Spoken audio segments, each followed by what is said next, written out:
Just let us know when you're ready, Ms. Legete. Okay, Judge, I was just letting Lusanda know that she can start recording. Okay, all right, I'm going to call, this is a special matter.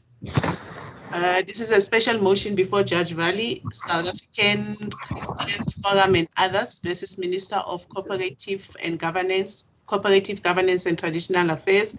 It's case numbers 2619, consolidated with case 01432, 3002, and 3344 of 2021. Okay, thank you, everybody. And we have already done our introductions. I'm not going to ask the parties to put themselves on record. We've already done that. I'm just going to say where we are. We have two issues. One is a preliminary issue, which is an objection, which is two new affidavits that arrived one on Friday and one during the weekend. The affidavits are one from the respondent, which is supposed to update us on the latest developments regarding the regulations. And then the second affidavit is an affidavit from the applicant, Freedom of Religion South Africa NPC, who responds to that affidavit. The preliminary issue that arises from the introduction of these two affidavits is the following. The affidavit of the minister, which is the respondent, is not opposed and will therefore then be admitted. The affidavit of the Freedom of Religion of South Africa is being opposed, which is a response to the affidavit of the minister. Mr. Mokgakabe will then address us. Mr. Mokgakabe, for the respondent, that's the minister, will inform us as to the grounds of the opposition, and then Mr. Willers for the Freedom of Religion South Africa in NPC will respond thereto, and if necessary, Mr. Mokgakabe will reply thereto. Once we are done with that, either a decision will be taken here now, alternatively it will be reserved, depending on what I hear, and we will then deal thereafter with the merits of the hearing. As for the merits of the hearing is concerned, the applicants will speak first, and we'll then deal with the respondents' response once the applicants have done, whether they're done today or whether they're done tomorrow, I don't know. As for the hearing times, we hope to sit for, I don't know, it's now 12:30, we might sit till 1:30. Unless if parties want to continue, I've got no problems with that, but we will deal with that as and when the time arises, depending on when one party has completed its submissions and another is ready to take over. That said, if there's anybody who wants to say anything, they can say so now. Otherwise, I'm going to reserve the floor for Mr. Mokgakabe. Is everyone's understanding the same as mine? Correct, my lord. All right, Mr. Mokgakabe, explain to me why you have an objection to thank you, my lord. Respondents. And this is the respondent Freedom of Religion South Africa's response. Correct, my lord. That's what it is, my lord. Yes. My lord, I mean, as an introduction, my lord, just to say, my lord, in order maybe to save time and not to, I mean, prolong, I mean, the submission, my lord, the grounds of objection, as the lordship has already, I mean, captured, I mean, the essence of the objection, my lord, is that, I mean, as you say, there was an affidavit which was filed on behalf of the minister, whose sole and primary purpose was just to provide in court with a update of the chronology of the COVID-19 regulations, my lord, from, I mean, I think from the time that it started up and until, I mean, to date. This affidavit, my lord, which in any case, the FOSA does also concede that, in fact, I mean, it was obviously, my lord, I mean, agreed that closer to the hearing, this updated affidavit may be filed, my lord. My lord, that's the essence of that affidavit. However, my lord, the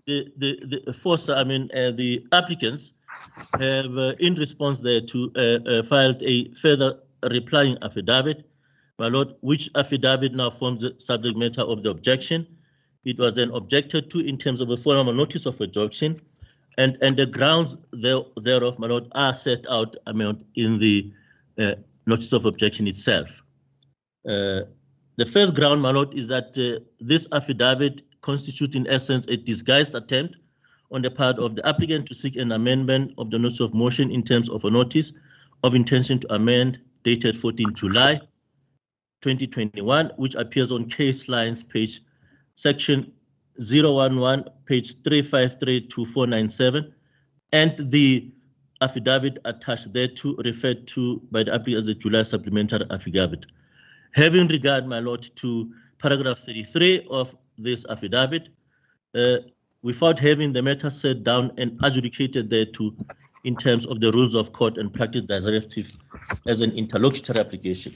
My lord, just, I mean, if I may draw your lordship's attention to paragraph 33 of this replying affidavit by the applicants. That's where the gist of the, I mean, objection is, my lord. In paragraph 33, which is the, my lord, the closing paragraph, it already, I mean, sets out the order which the applicants basically seek in this regard. It says, in all the circumstances, I submit that the proper case has been made out for the relief set out in the applicant's amended notice of motion previously filed of record, and I pray for an order accordingly. My lord, I mean, the notice of motion which is referred to, my lord, is the one that appears on case lines as at 353-497, dated 14 July. That notice of intention to amend, my lord, its sole purpose was to introduce a new challenge to the 27 June regulations.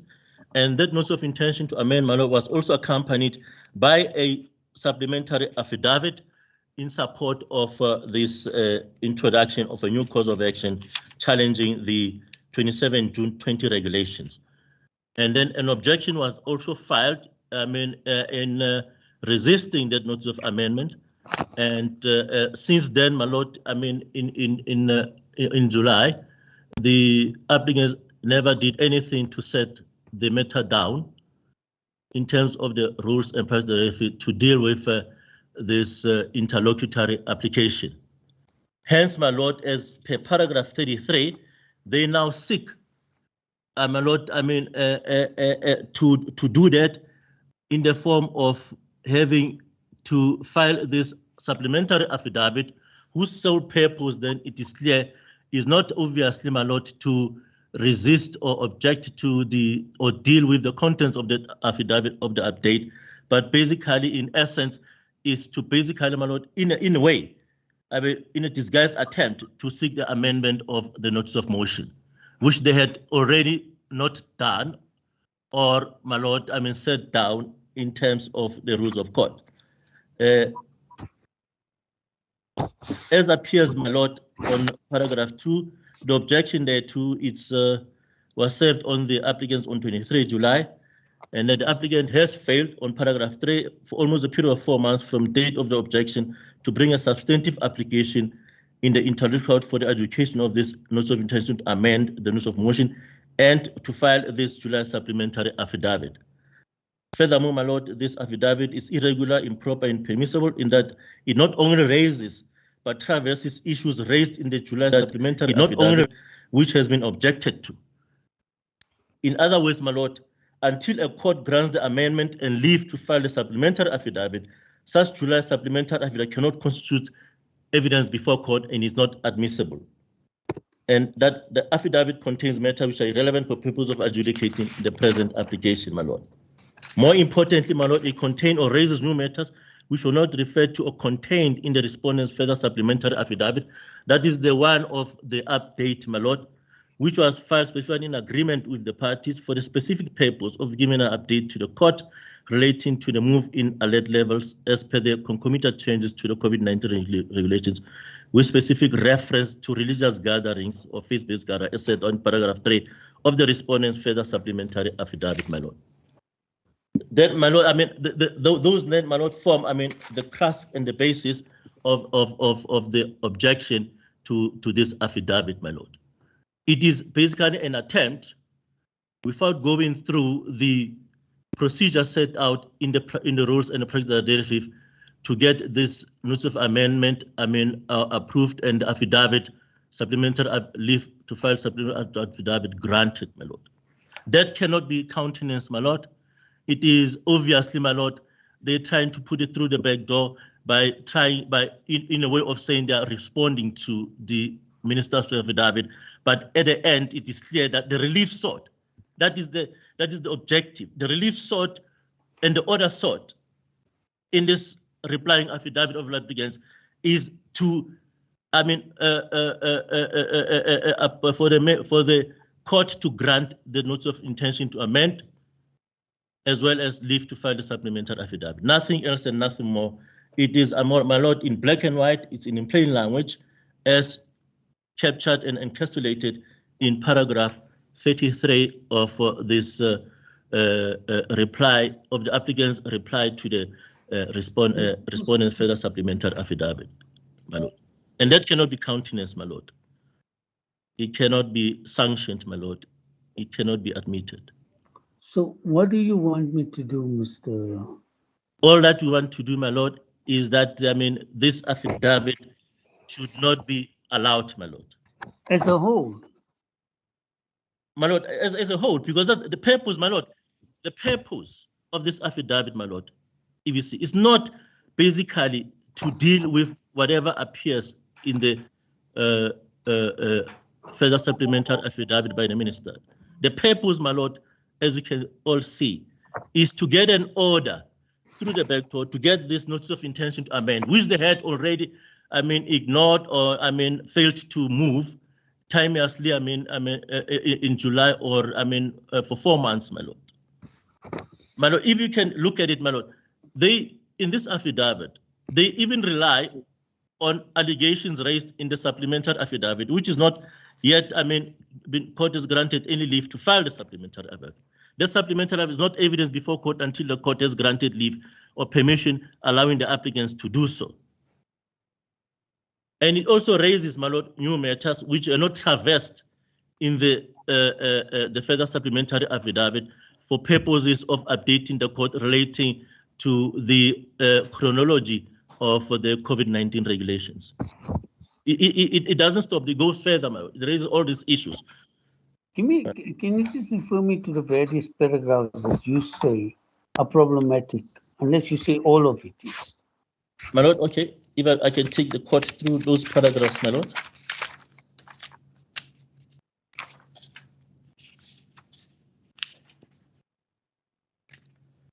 You see, my lord, if you look at paragraph 11, and 6, which is a follow-up, I mean, paragraph 10. The further regulations, paragraph 6. 011441 on case lines. So 011. 441. This is the applicant's response to the further supplementary affidavit. Right. 01141. Yes. It's 4142, my lord. 2.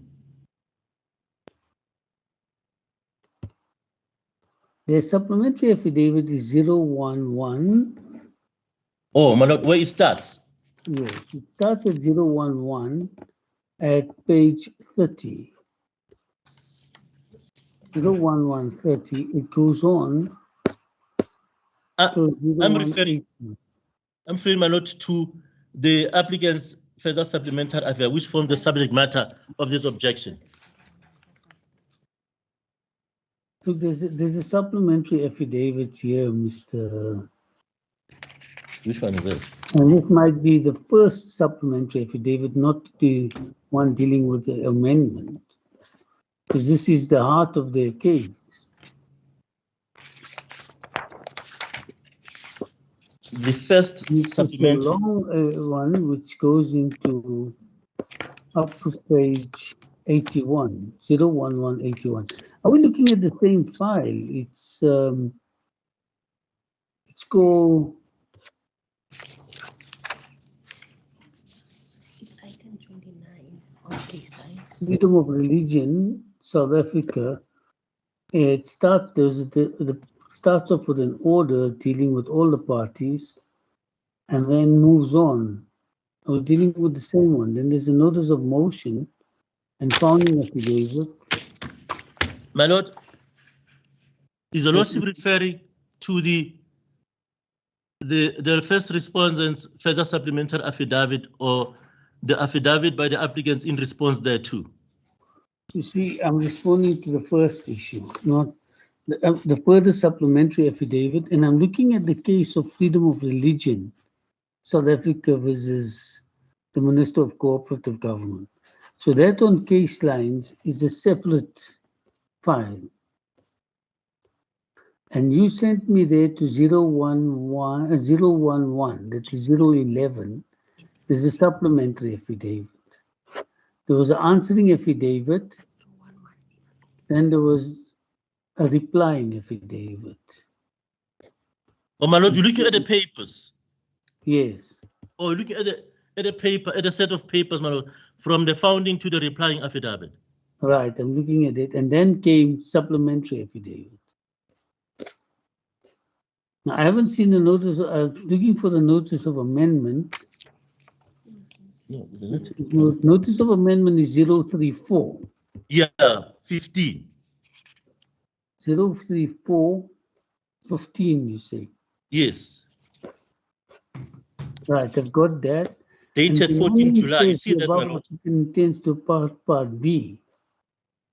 And they wish to amend, declaring that the matter be heard of urgency, the shortening of time periods, etc. Then there's a part in red, my Lord. That's the one they wanted to, get relief for. And regulations 211, right. Okay. 27 June. Right, and that is on 03423. Correct, my Lord.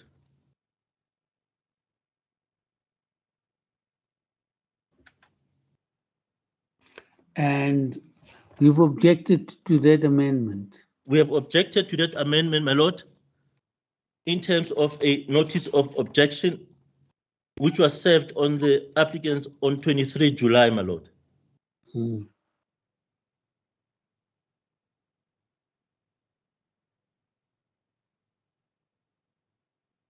It is now uploaded. Now let's assume for a moment, Mr. Your objection is on notice of objection is there. It's on page 034, page 30. Yes. Right, you gave your reasons for your amendment, notice of amendment, and then they don't do anything, you said. Absolutely, my Lord. Down and then there's a heads of argument. Yes. Should now this court not be attending to the amendment? No, this court is not an interlocutory court, my Lord. In fact, that's the whole basis of the objection, my Lord. Can the What they're trying to do. Can a party not amend its case at any time before judgment? A party is entitled, my Lord. Interlocutory court. But a party in the instance whereby there is an objection, my Lord, to the amendment, right? My Lord, the rules and the practice that sets out the procedure for a party, to seek relief to grant, the amendment. It cannot do so, my Lord, willy-nilly as it likes. It's supposed to go to the interlocutory court in terms of the practice directive, my Lord. But what they are trying to do, my Lord, without bringing a substantive application, they are trying, obviously, to use this affidavit as a ruse to get, a relief in respect of this amendment. My Lord, might I come in here, my Lord? Yes, who is it? My Lord, Willis. yes, my Lord, I'm sorry to object. In Yes, fact, I don't know. put your hand up, Mr. Willis, and then I- I'll be able to see who you are. My Lord, I've had my hand up, and my Lord, forgive me. I rise, colloquially speaking, to my feet very slowly, my Lord. I want Okay, to give Mr. Willis. assistance to your Lordship and Mr. Mokgakabe. Two things, my Lord. We do not seek an amendment, so your Lordship doesn't need to consider whether we're moving for an amendment, number one. And number two, by virtue of Mr. Mokgakabe having come into the matter more recently, there are some facts and there were some developments many months ago that he may not be aware of, which I would like to correct, and that way get the argument back on track. But my Lord, I don't want to usurp his time in front of you, but that is my suggestion. So we're not seeking the amendment anymore. We don't seek the amendment, my Lord, and maybe I should, with Mr. Mokgakabe's permission, ask your Lordship if I could advance what it is that our affidavit is and allay any fear that Mr. Mokgakabe has. And I think we could get to the result a lot I think sooner. that's a good way to proceed. So Mr. Mokgakabe can then respond to you after My you. Lord, before Mr. Willis, I think, my Lord, I need to, interject, my Lord. It's not correct that, in fact, they're not seeking the amendment. Paragraph 33 says so. They seek that order, my Lord. Yes, That's what it says. I'm going to ask him for that, Mr. Yes. I'm going to ask him then to explain that. Then. Yes. Thank As you, Mr. Mohammed. As the Lordship pleases. Thank you, my Lord, and thank you to Mr. Mokgakabe. My Lord, the wording in that paragraph 33 is regrettable. But had the state and the first respondent in particular dealt with this last affidavit in the appropriate manner, they may have been able to articulate what their problem with paragraph 33 is, because from this document called an objection, which is erroneous, my Lord, there's no scope in our rules for an objection unless it falls within in line and in the scope and purview of Rule 30. The correct response, my Lord, to our supplementary affidavit would have been a further affidavit objecting therein. In other words, some sort of an answer thereto. And the reason for that, my Lord, is our affidavit is filed as of right. We file it as of right as a reply.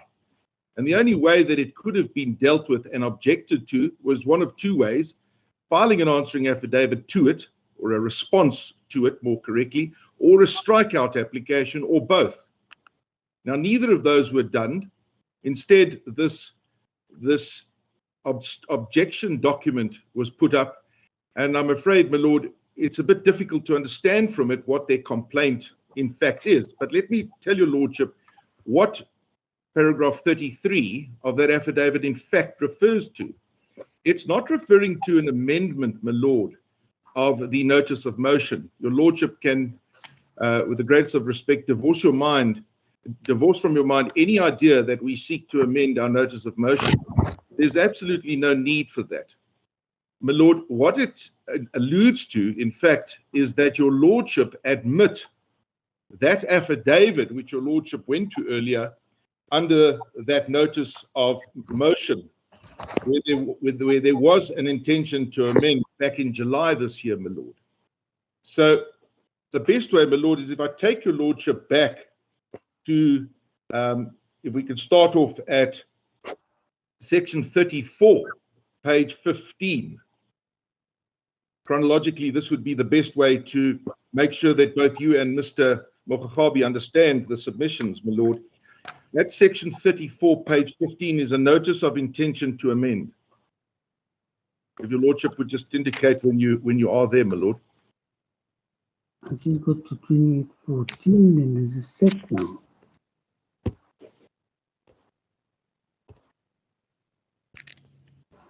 Section 034, page 15, my Lord. I'm on 34 and page 15. Let's get there. I've got it. Thank Now, you, my Lord, Mr. Botha. Thank you for directing me to it.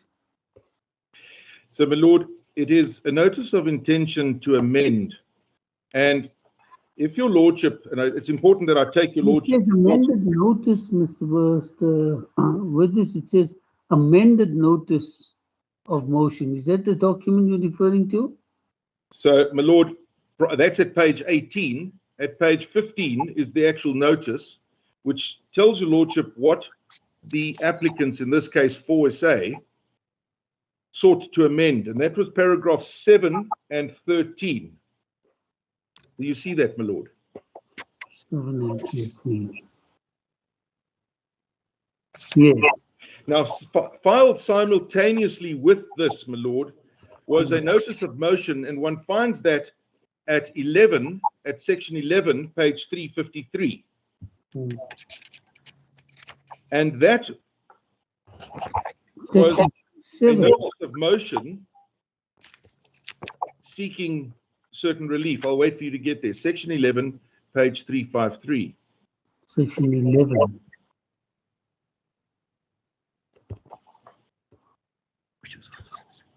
Right.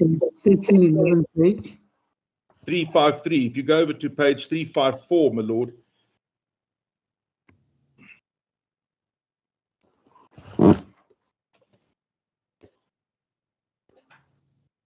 Is your lordship on page 354 yet? Yes.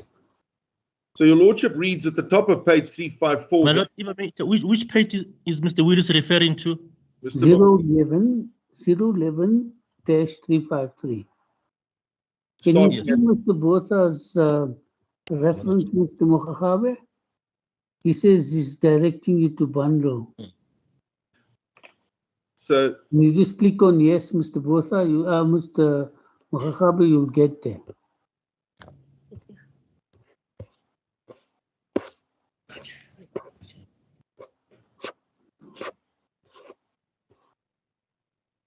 I'm there. Thank you, my lord. You'll see at prayer 1, the first item of relief that was sought was granting the applicant leave to deliver its supplementary affidavit dated 14 July. Now that affidavit, my lord, starts at page 356. Right. And it is in fact the supporting affidavit to this notice of motion. In the next prayer, my lord, as your lordship would have expected, is in the event of there being an objection to the notice of intention to amend, then the prescription as to what the party should do. Now, Mr. Mokgakabe has pointed out to you that there was a notice of objection, and I will return to that in a moment. And then the rest of the prayers dealt with costs et al. Now, my lord, the notice of intention to amend was objected to, but only the amendment to paragraph 7 of the notice of motion.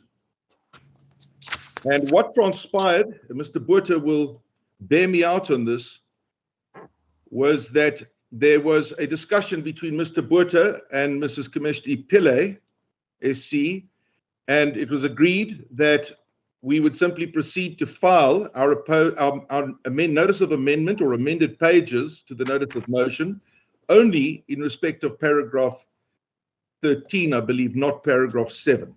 So in other words, what was objected to was left alone.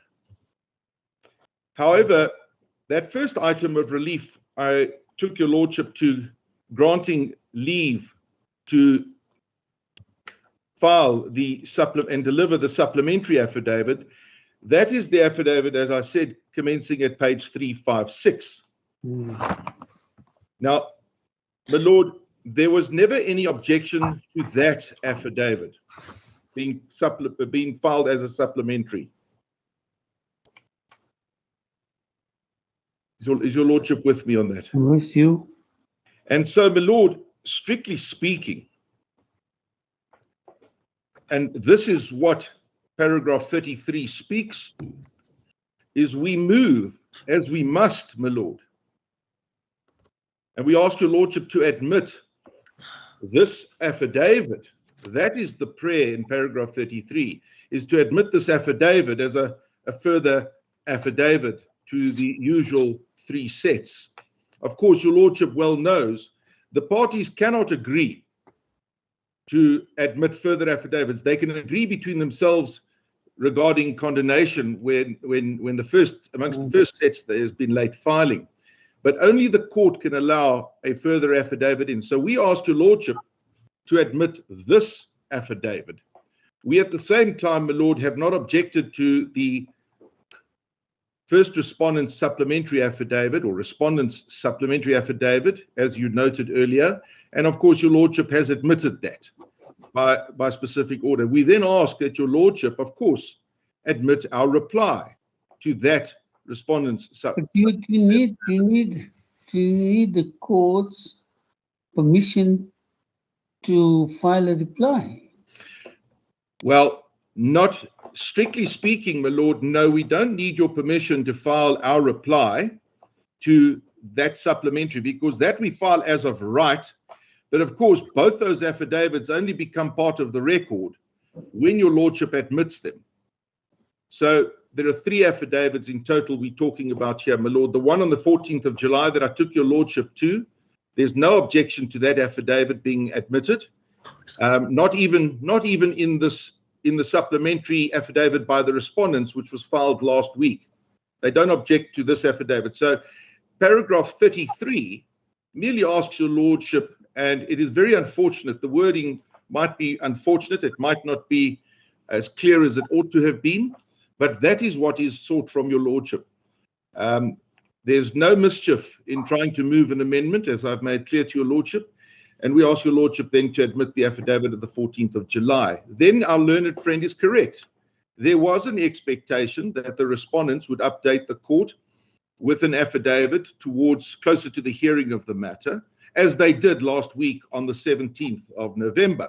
We have no difficulty with that affidavit, and none of the applicants in any of the matters oppose the filing of that affidavit. Of course, it's for the court to admit it into the record, which your lordship has effectively done, I believe. But, my lord, the problem was, and the need for the reply was to demonstrate to your lordship that the minister was up to some mischief, because she failed to properly inform your lordship of all the regulations and all the changes that had occurred during that period of time. More notably, those which had been published by her, promulgated by her on the 14th of July, and they're 2 sets. And those are annexed to our affidavit, our supplementary affidavit, which we filed as of right in reply. Now, my lord, we considered not putting up the replying affidavit simply because of time and everybody was busy preparing, and because, my lord, you can take judicial notice of those 2. You could have, without us putting it up in the affidavit, take judicial notice of those 2 sets of regulations. However, we elected, my lord, to demonstrate how disingenuous it was of the minister not to tell your lordship about these things. One of the reasons we have no objection to her affidavit going in, which was filed on the 17th last week, my lord, is because it absolutely demonstrates the mischief of this mootness argument, which we say is nonsense, my lord. There can be no mootness because, my lord, simply put, if there is a point of mootness, well, then the minister can never be held to account. So, my lord, we put it up to be fair and to make clear, my lord, that we intended using the regulations, and to make clear that they should have been put up in the minister's affidavit on the 17th. They didn't put it up, my lord. My lord, what they ought to have done in objecting to that, as I said earlier, was to file an affidavit or to bring a strikeout application. They've done neither.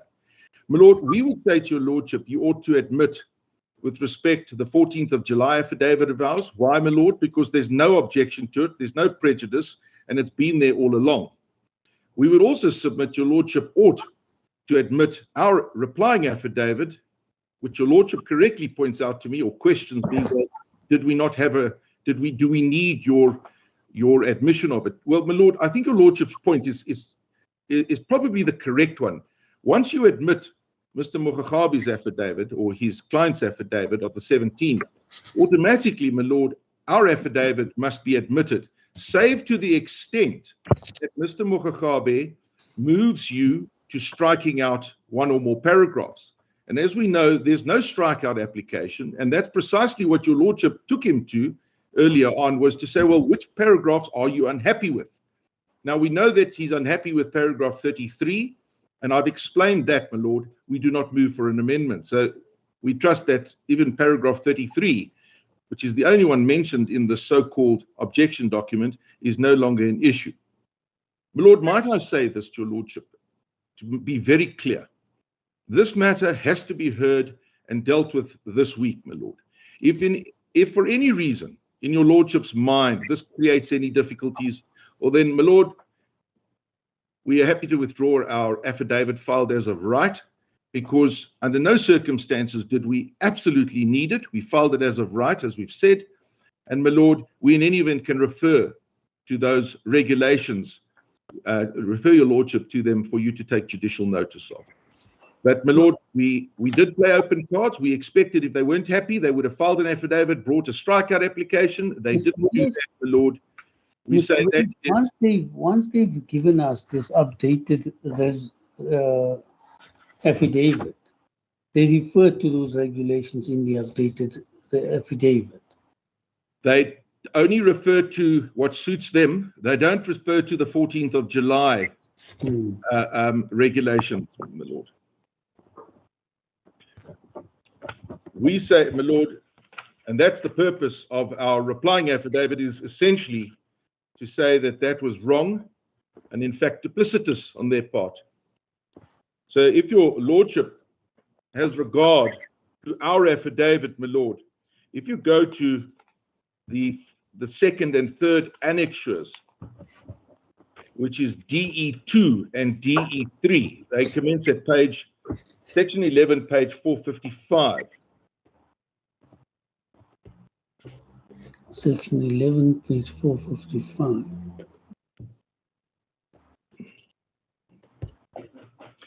And there you will see the two sets of regulations. You will find no mention of them in the minister's supplementary affidavit. We put them up. Well, I've got purpose of this affidavit in section 11, 455. Sorry, my lord, I didn't hear your lordship on that. 011 455 it's a document that's applicant's further supplementary affidavit in reply. It's an annexure. That should be at 011 455 is an annexure DE2, DE2-1, my lord. It's an annexure to our supplementary reply. Mr. Botha, can you direct me to that? We'll do so momentarily, my lord. My 011 455 basically starts at 453. It's an applicant's further supplementary affidavit in reply by Ms. Daniela Ellerbeck. Yes, if I may be of assistance, my lord, page 455 is the purpose of this affidavit. That highlights what the purpose of the affidavit is. And I think that the annexure that my learned friend is referring to is some pages on. Did you say DE1 or DE2? I think, Mr. DE2-1, and then 2 pages on. I'm directing your lordship there now. DE2 /011-470. That's the Government Gazette. And I think Mr. Willis is referring to 2 pages on. It's 011 470. Indeed, so, my lord.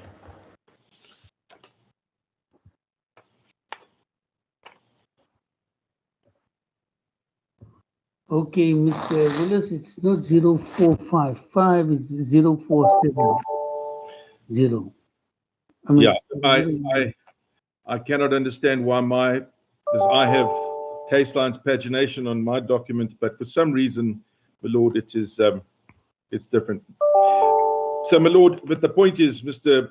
Botha has taken you to these 2 Gazette notices, and that is dealt with for your lordship's notes in paragraph 18 of our supplementary replying affidavit, or further supplementary affidavit in reply to the respondent's further supplementary.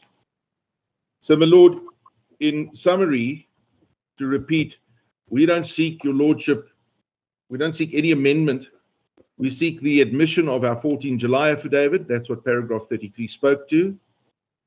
And then, my Lord, we say your Lordship ought, with respect, to admit this affidavit, which we've just worked in, our supplementary, as an affidavit which is filed as of right in reply to the Minister's supplementary. Save, of course, to the extent that you might want to entertain anything that Mr. Mokgakabi has to say in relation to striking out. But with respect, then he ought to have brought us a striking out notice, either with or without a further affidavit explaining why there were merits, if necessary, under oath in the striking out. My Lord, I trust that resolves those issues and puts into perspective what seems to be the nub of Mr. Mokgakabi's complaint around paragraph 33, because once that is explained, my Lord, then some of the, with respect, gratuitous language like disguised attempt, there was no such thing as a disguised attempt, my Lord. We filed this affidavit to be proper and to make clear what we wanted. Regrettably, paragraph 33 seems to have, seems it could have been worded better, but given the shortness of time and the urgency with which the affidavit was finalized by our attorneys, or attorney in this matter, my Lord, that's what crept in. So, my Lord, paragraph 4, irregular, improper, and permissible, gratuitous language. With respect, there's no place for it. We've explained that, my Lord. Paragraph 3 of this objection document, Mr. Mokgakabi says the applicants failed for almost 4 months from the date of the objection to bring a substantive application in the interlocutory court. Well, my Lord, that could only be in relation to the amendment to the notice of motion, which we didn't persist with because of the agreement.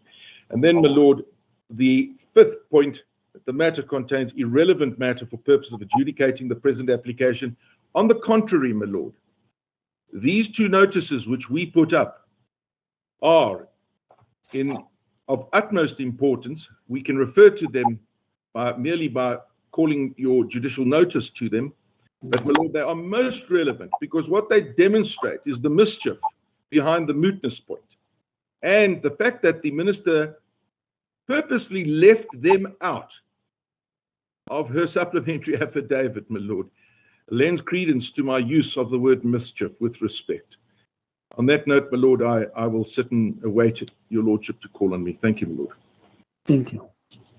Mr. Mokgakabi, if the issue really is a reference to the regulation and it's saying that your affidavit just fails to take note of this, that same regulation.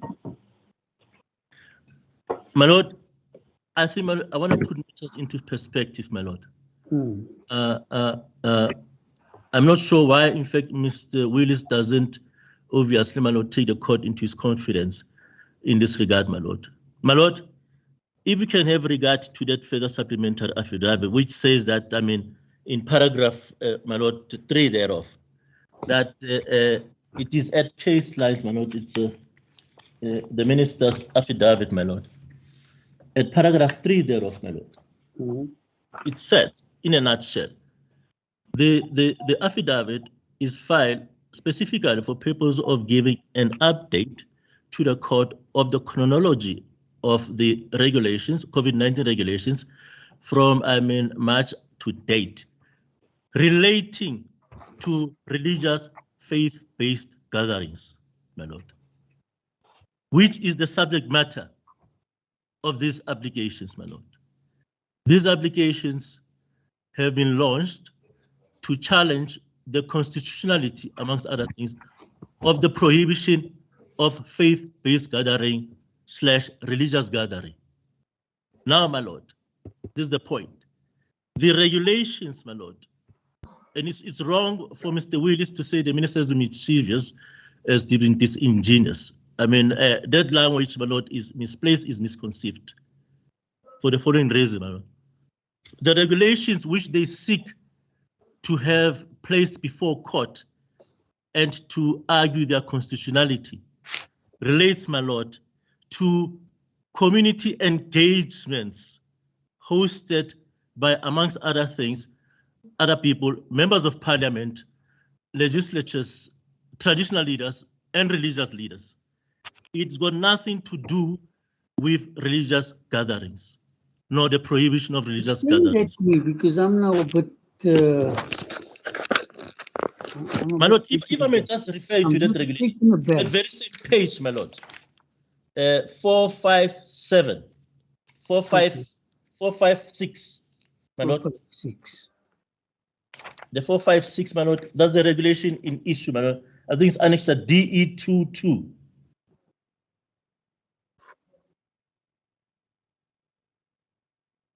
Four, 456. It's 471 actually. Is it, my lord? DE22, right? Yes. Well, my lord, if I may read, my lord, the regulation which we have of 14 July 2021, my lord, it just says amendment of Rule 70 of the regulations, paragraph 2. Regulation 17 of the regulation is hereby amended by the substitution of paragraph 5 of paragraph B and subregulation 4 of following subgraph for the exercise of oversight responsibility and community engagement by members of parliament, members of provincial legislatures, councillors, leaders of political parties, religious leaders, and traditional leaders. And then, my lord, then the deletion of subparagraph there. Then, my lord, the important one which they seek to rely on is the one amendment of regulation 21 of the regulations, paragraph 3, my lord. It says, regulation 21 of the regulation is hereby amended by the insertion of the following sub-regulation after sub-regulation 4. And then 4 capital A, gatherings at community engagements hosted by members of parliament, members of provincial legislatures, councillors, leaders of political parties, religious leaders, and traditional leaders to deal with emergency matters are permitted. You see that, my lord? It's got nothing to do with, religious gatherings. It just says members of parliament, provincial members of legislatures, councillors, and leaders are hereby permitted to host community engagements. You see, my lord? Yes. So the minister was never disingenuous or was mischievous, my lord, because the regulations which the minister wanted to update the court related to the prohibition of religious gatherings and nothing more, because these are the regulations which form the subject matter of these proceedings. It is said so, my lord, in paragraph 3 of the affidavit. Of which affidavit? Of the minister, my lord. Yeah. The supplementary affidavit by the minister. Paragraph 3 says, to give the court update on alert levels as per concomitant changes with specific reference to religious gatherings, faith-based gatherings as from the time I deposed. Yes. Accordingly, I will ask the court to grant respondents to file this affidavit. And then, my lord, it is followed, it is annexed there too is the schedule, my lord. We set out this chronology.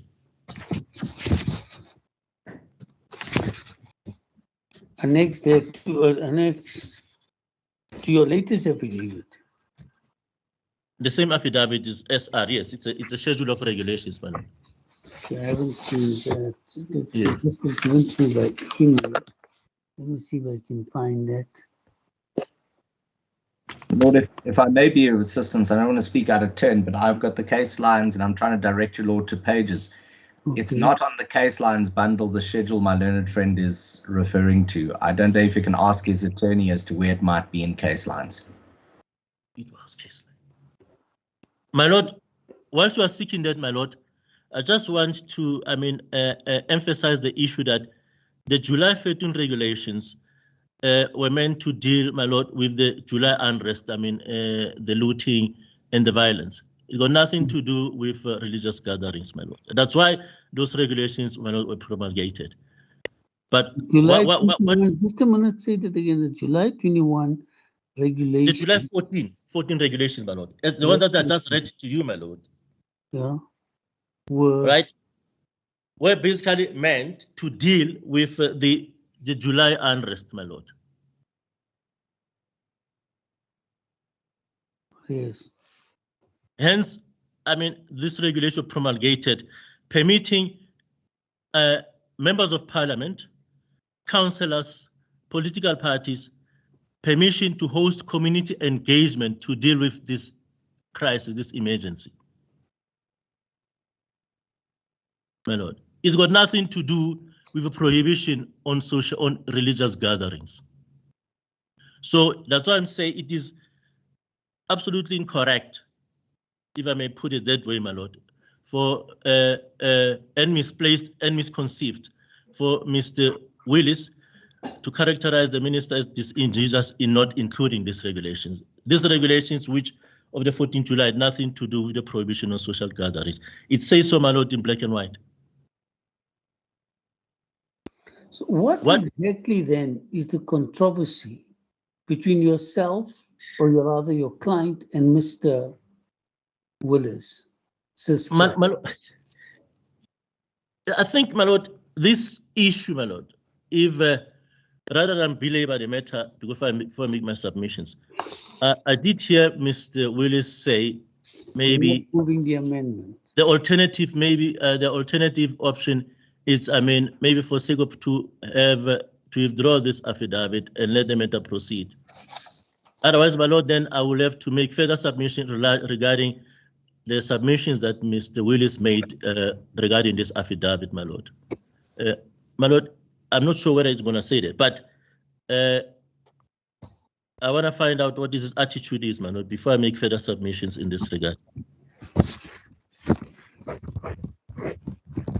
Mr. Willis? My Lord, two submissions. The first is that the answer to Mr. Mokakabe's question or issue raised with you is if I referred you initially to paragraph 18, where we start to deal with those two notices. Now, if you read further, paragraphs 19, 20, and onwards, we explain precisely why those are relevant. Now, if Mr. Mokakabe's contention is that the minister was not disingenuous and she honestly believed they were not relevant, well, then why is she objecting now? Why has she got Mr. Mokakabe persisting in this objection?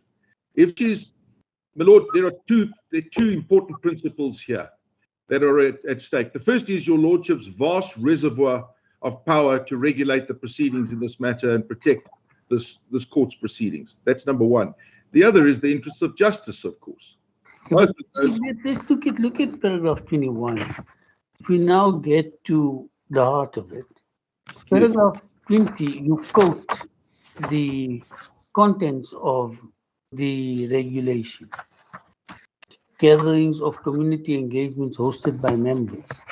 Paragraph 21 says, this was understood to mean that they would lawfully meet with congregants in a religious context. Now, seems to me very different from what Mr. Mokakabe is saying. He's saying this was meant to be dealing with the July unrest.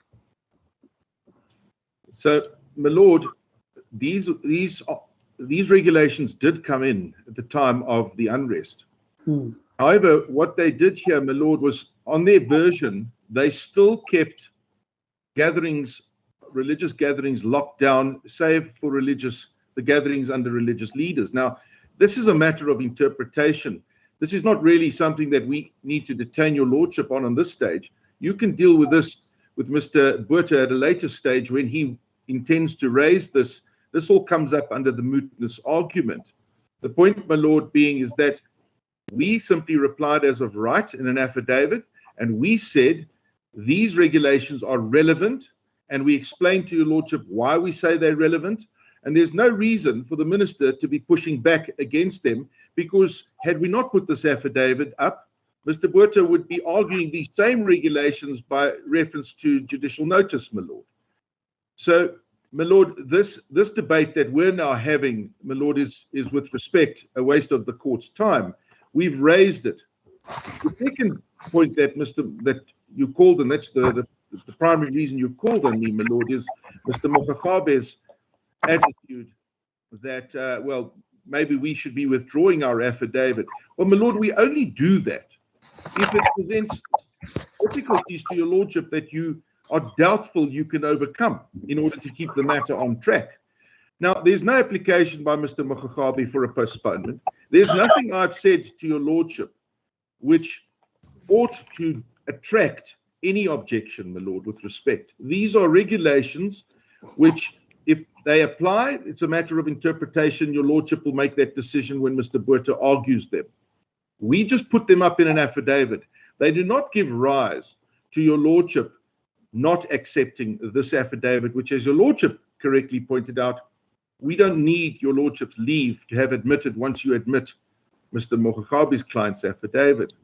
So, my lord, unless there's some other prejudice that my learned friend's going to speak to, and he hasn't spoken to yet, leaving aside the description of the conduct of the minister, we're being frank and say that we're surprised. One, that they object to it, and two, that they persist.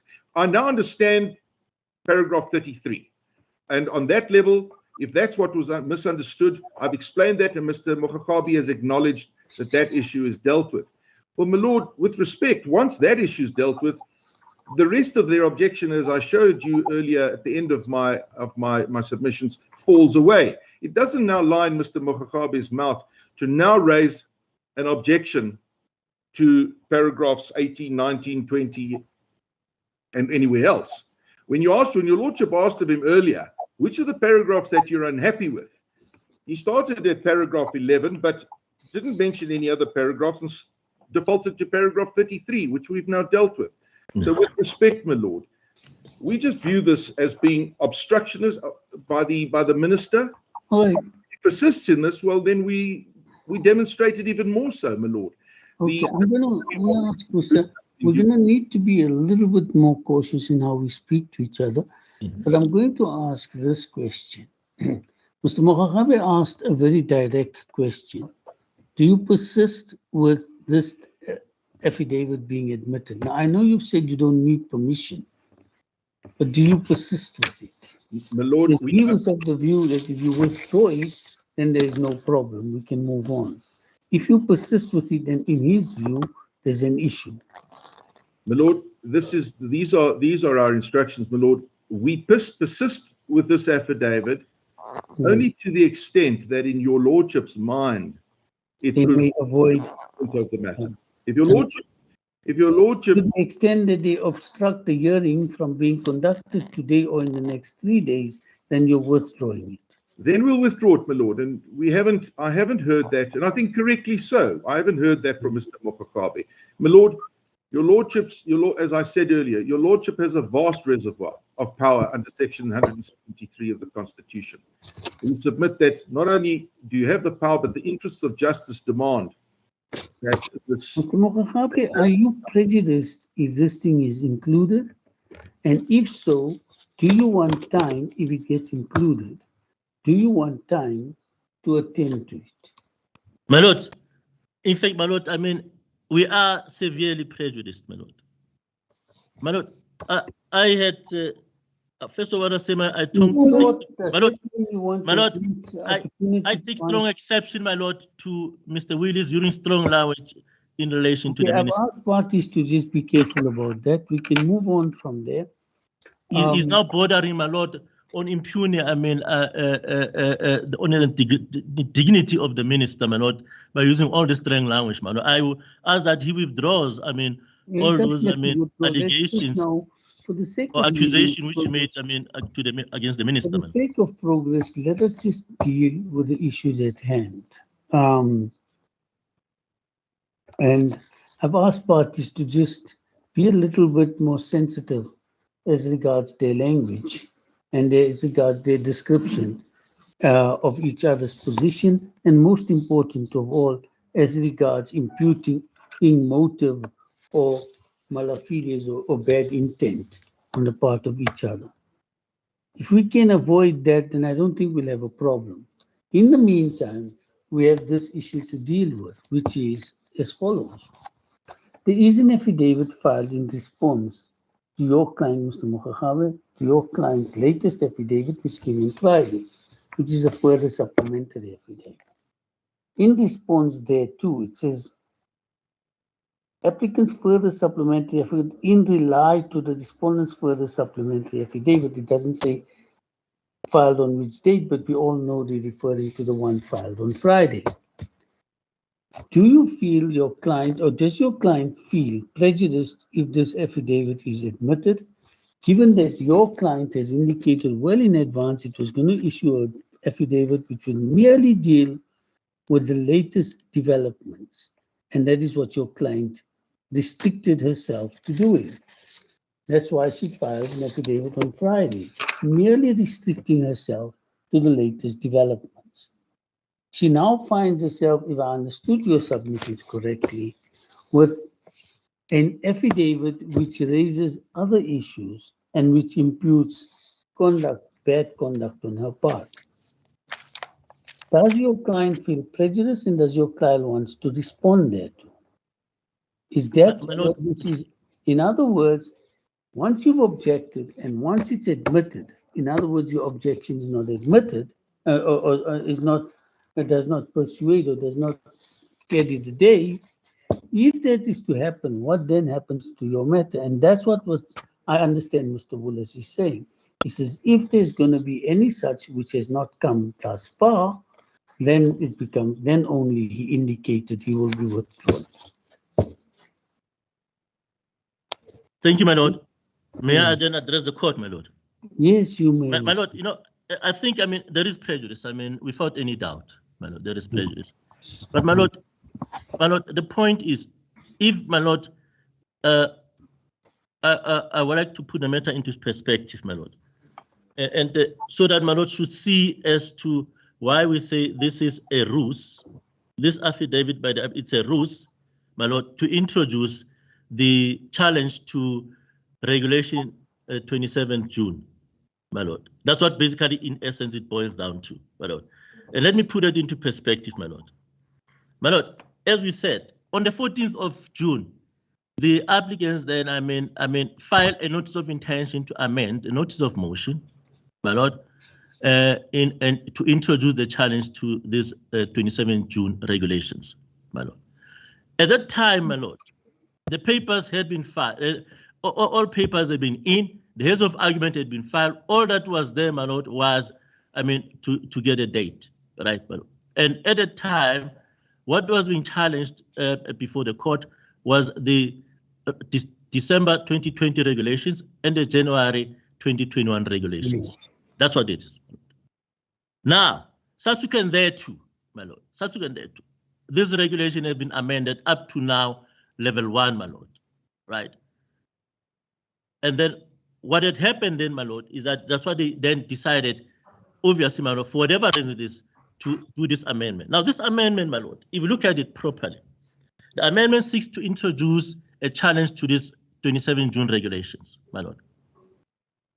In addition to that, my lord, they also, the supplementary affidavit, which is dated the same day as 14 July, was filed, my lord, in support of the challenge of the 27 July regulations, my lord.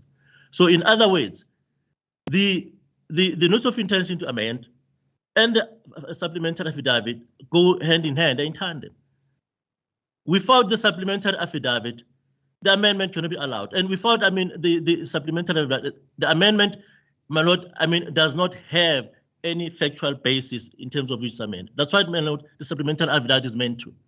So, the argument that's just trying to divide, my lord, cannot divide, say the objection was to the notice of motion because the objection says so, my lord. The amendment proposes to introduce new causes of action. You see, my lord. And the new causes of action are set out in the supplementary affidavit in support of the challenge to the 27 July regulations, 27 June regulations. So, it is, I might say, also this indeed, to say, no, the objection was in regard to notice of amendment, but not in regard to the supplementary affidavit, my lord. It cannot be. Mr. Mokhtar, can you hear me? Yes, my lord. For a few seconds, I had left the, for a minute or two, I had left the, let's call it court. So can you start? You said now they want to challenge the new regulations, particularly the July 2021 ones. My notes. My Lord, what I said was, when, the matter, litis contestata had been reached and the matter was ripe for hearing, the heads of argument has been filed, all affidavits have been in, my Lord, and the only thing that was being awaited for was for the date. Then, on the 14th of July, my Lord, the applicants then filed a notice of intention to amend the notice of motion to introduce a challenge to the 27 June regulations, which challenge was not there before, right? And the supplementary affidavit was filed in support of the challenge to these regulations. In other words, the supplementary which they want to have admitted, it goes with the notice of intention to amend. It's also dated the same day, my Lord. That's why I call the 14th July. You see, my Lord? It was filed on the same day as the notice of intention to amend. Both on the same day. So, because that's where me and you might be misunderstanding each other. You say litis contestatio was reached. In other words, they had already filed their reply. Yes. And then heads of argument were filed. Yes. And then they came with the further supplementary affidavit. Yes. And so it was not just a replying affidavit. No. Right. Now that supplementary affidavit was connected to the application for an amendment. Correct, my Lord. That amendment was objected to. That Correct, my Lord. request for an amendment. That process was not taken further. Absolutely, my Lord. By either party. Then subsequently, the parties filed, particularly your client, filed an affidavit 2 days before this hearing. Yes. That's the next event that takes place. But before then, my Lord, if I may intervene, 4 months elapsed and the applicants do nothing about the notice of intention to amend as well as the supplementary. Right. Yes, I Yes. said that. And your clients have done also nothing, but your client needn't have to do anything because Of they course. just objected. Okay, right. And then they file a replying affidavit to your clients, Yes. further affidavit, which your client had indicated or foreshadowed in all its early affidavits that it would be doing so. It is that affidavit you object to because you're saying it brings into play an affidavit, the supplementary affidavit, which is not properly before court. Correct, my Lord. The reason you object to the supplementary affidavit is not because they're bringing any new matter, but it's because they're changing their case or adding to their case. They no longer challenge the December 2020 and January 2021 regulations. They now want to challenge the July 2021 regulations as well. Yes. They say, but that's not the case. They're sticking to they're sticking to their guns regarding the January and the June and the December regulations, December 2020 and the January 2021. However, they will refer to the July regulations, particularly for purposes of dealing with the argument on mootness. And that they don't need the affidavit so much. They just want that those regulations bring into question the whole argument of your client regarding the matter being moot. Now you agree they have no obstruction, no obstacle to referring to the July regulations as they are without the contents of the affidavit and utilizing their contents to deal with the argument on mootness. You agree with that?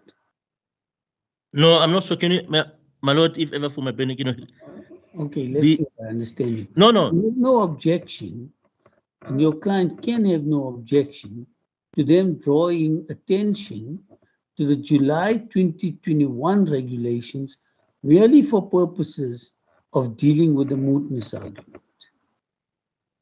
but they cannot reinterpret or introduce new facts regarding the July 2021 regulations. That's your client's position. My lord, that's part of my client's position, my lord. Okay. The position, my lord, of my client, my lord, if we have to look at it, put it into perspective, right, is that if we have to be procedural, my lord, a party in motion proceedings is entitled to file an affidavit relating to an affidavit filed party, provided that party deals with the issues raised in that particular affidavit. A party is not entitled in reply to raise new issues or introduce a new cause of action. So what has happened here is that this is what they have actually done, right? They not only confine themselves to what is in the supplemental affidavit, they went further and introduced a new cause of action and raised new matters. But they So said, there are, in a sense, new cause of action first, then we'll talk of raising new matter. They say they're not changing their cause of action. In other words, if their cause of action remains the complaint, remains not remains a complaint, but remains or arises out of the regulations of December 2020 and January 2021. They're not having any amendment. They've withdrawn any amendments. So the cause of complaint or the issue they want to deal with is the two regulations. I think it's 8.84.3 and 20, something like that. We'll come to them in a minute. But they still have a complaint with those two regulations, and those are the only two regulations they want to deal with. yes. Mr. Willis says, however, they will be relying on the contents of the later regulations in order to bolster or in order to support their argument that the issue is not moot. Insofar as they do that, just that, does your client suffer any prejudice? And are they prevented from doing so anyway? Well, my lord, they're prevented from doing so in a manner that they have, the procedure that they have adopted, my lord.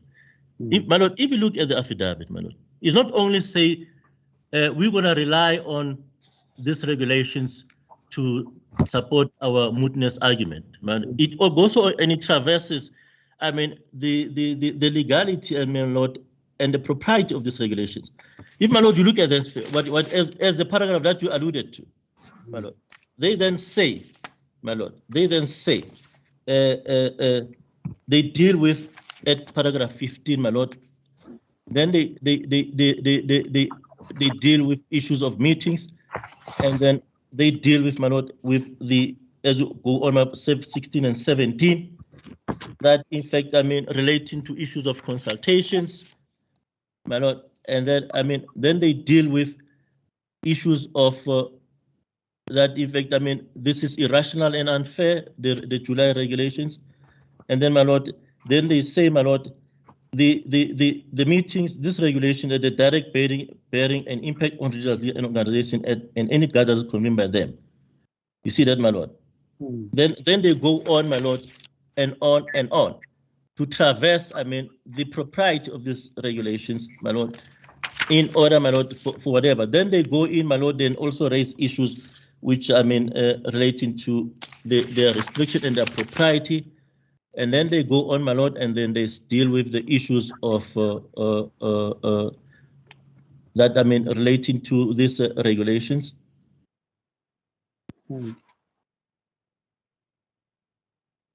You see, my lord, and then they say it is not relating to mootness, my lord. Mootness would be, my lord, mootness would be, if you read that, mootness would be in order, my lord, to demonstrate that the mootness defense is not valid. The minister made further regulations, period. They don't do that. They don't go on and traverse, my lord, I mean, this the propriety and regularity of these regulations, I mean, in all these paragraphs. If ever they said so, my lord, then there'll be something else. But they go any further, my lord, more than that. they then introduced further, issues relating to this, regulations. The question, my lord, is, the question, my lord, you look at prejudice, my lord. Right, so if this affidavit is... If I may address you, my lord, for prejudice. No, if the supplementary... just for a minute, if the affidavit is admitted, what happens? Well, if the affidavit, is admitted, my lord, and then it means, my lord, that we will have to be given an opportunity to respond to it. Mr. Willis, I think... The July affidavit, because, my lord, that's the problem. That's where the problem is. Up and until the July supplementary affidavit is admitted, is not evidence before court. You see, my lord? Mr. Willis, that's your answer. Yes, finally, thank you, my lord. My lord, we need to cut to the chase. We've lost too much time this morning. Your lordship has the point. Mr. Mogogabe didn't answer your lordship in relation to the use of those two notices that were promulgated. I think we can take that as a consent, but of course they can be used. No. Mr. Botha will deal with that somewhat later, my lord. So if this is going to waste time, my lord, if my learned friend now, he's had our affidavit since the 19th, Friday. He didn't bring a notice, didn't bring a strikeout notice, didn't bring an affidavit. If he's now contending that he wants to reply, well, I'll leave Mr. Botha to deal with what that all means in due course.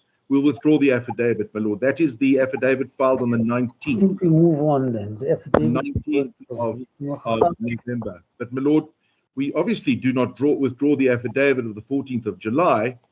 That, your lordship seems to be making a note. I'll wait for your lordship to do that. My lord, with respect, the respondents make our point. They make our point. In other words, when we complain the way we have, they make our point. But we withdraw the affidavit so that we can get on with this matter, my lord.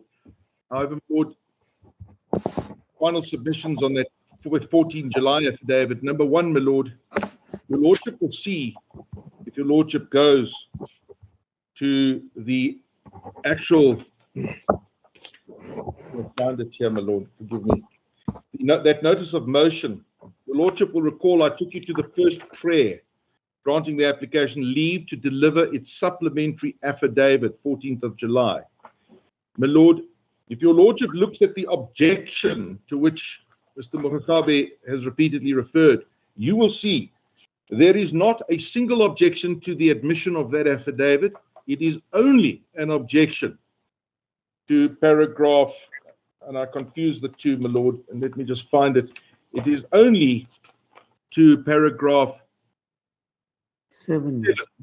In fact, in paragraph 3, they say the respondents take no objection to the proposed amendment in paragraph 13. So, my lord, the only objection was to paragraph 7. There was no objection to 13. There was no objection to your lordship admitting this affidavit of the 14th of July. And if your lordship has regard to the notice of motion, it reads, take notice, etc. Let me read it. The applicant intends to make application to the above honourable court on the date of the hearing, in other words, today, my lord, of the main application, or such other day as may be directed by the acting deputy judge president. That would have occurred, of course, if there had been an objection, my lord. There never was an objection. The only day we could approach the court and ask for the admission of the 14 July affidavit was today, my lord. And my lord, we move for that affidavit to be admitted into the record. And my lord, as I've said, we withdraw the affidavit of 19 November solely, my lord, so that we can get on with this matter in the interests of justice, my lord. You move for the July 2020 affidavit, 2021. It's the 14 July 2021 affidavit, my lord. To be admitted. Yes. And that's to be found in 00. It's 011, page 353, according to my paginated papers, my lord. No, it's 37 something. Was it 353? 353. Then that takes us there. Okay, so what do you want to do now, Mr. Mokgakabe? They've withdrawn the No, I latest. see now the goalposts have been shifted, my lord, because now, I mean, it's now a new relief which now they seek, you know, my Yeah. lord, and which are now, firstly they seek it from the bar.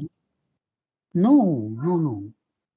Let's go to they said they sought it then, but they can only move it now.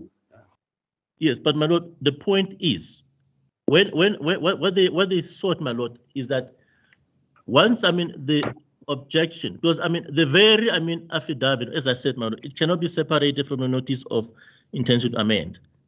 You know, I mean, the two go together. Until, I mean, this is, I mean, the notice of intention to amend together with the affidavit is adjudicated properly as an interlocutory application. Then they cannot now, my lord, I mean, try to, short-circuit the process and say, this is what we're doing now. We're moving for the admission of the affidavit. Whereas the affidavit, I mean, it goes in tandem with the notice of objection, as I said, my lord. And secondly, my lord, if the objection objected to the notice of intention to amend, which is, my lord, I mean, goes in tandem with the affidavit, you know, there was no way. If my lord, take it this way, my lord, just prolong here. If the objection was obviously overruled in an interlocutory court, my lord, then it will follow that if the affidavit also, I mean, my lord, go in. But if the objection, if the objection, my lord, was sustained, then they cannot, I mean, ask for the amendment, the supplementary amendment to be admitted because it goes in tandem. The objection, my lord, the supplementary affidavit supports the relief sought by the introduction of the, I mean, of the challenge to the June 27 regulation. That's what basically it is, my lord. So there was no way, in fact, I mean, it would be obviously, my lord, I mean, be absolutely a fundamental procedural wrong for a party, I mean, to say, to move for a notice of amendment, and then because it's motion proceedings, this is not, my lord, I mean, trial proceedings. There is motion proceedings. That's why they have to have this supplementary. Without the supplementary, there is no evidence before court supporting the challenge to the regulation. That's what basically it boils down to, my lord.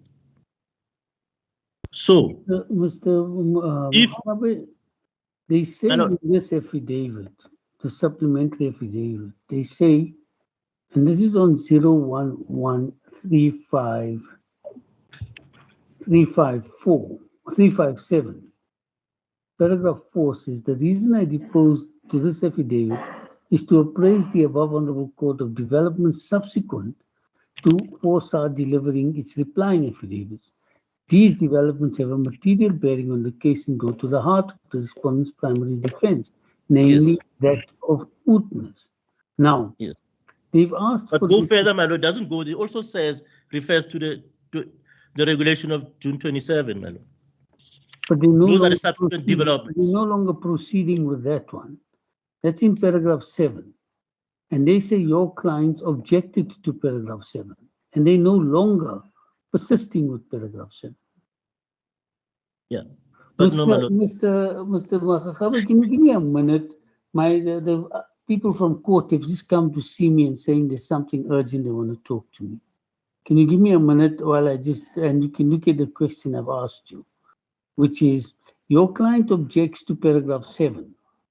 Your client did not object to the rest of the affidavit going in, which deals with facts that arose after the replying affidavit. And your clients did not file an affidavit in response thereto. Because it objected, my lord, to paragraph 7, but they've withdrawn paragraph 7, and they said that was done in a discussion with your predecessor. My lord, I'm not sure about that, my lord, and I don't think there's any evidence to that fact, my lord, and I cannot vouchsafe the veracity of that kind of assertion, my lord. I mean, if ever then there was an agreement between that, in fact, the amendment should go through, then why then, in fact, was it not done? No. The amendment is no longer the question. The admission of the supplementary affidavit but it is only to the extent that it deals with material that arose after the regulations.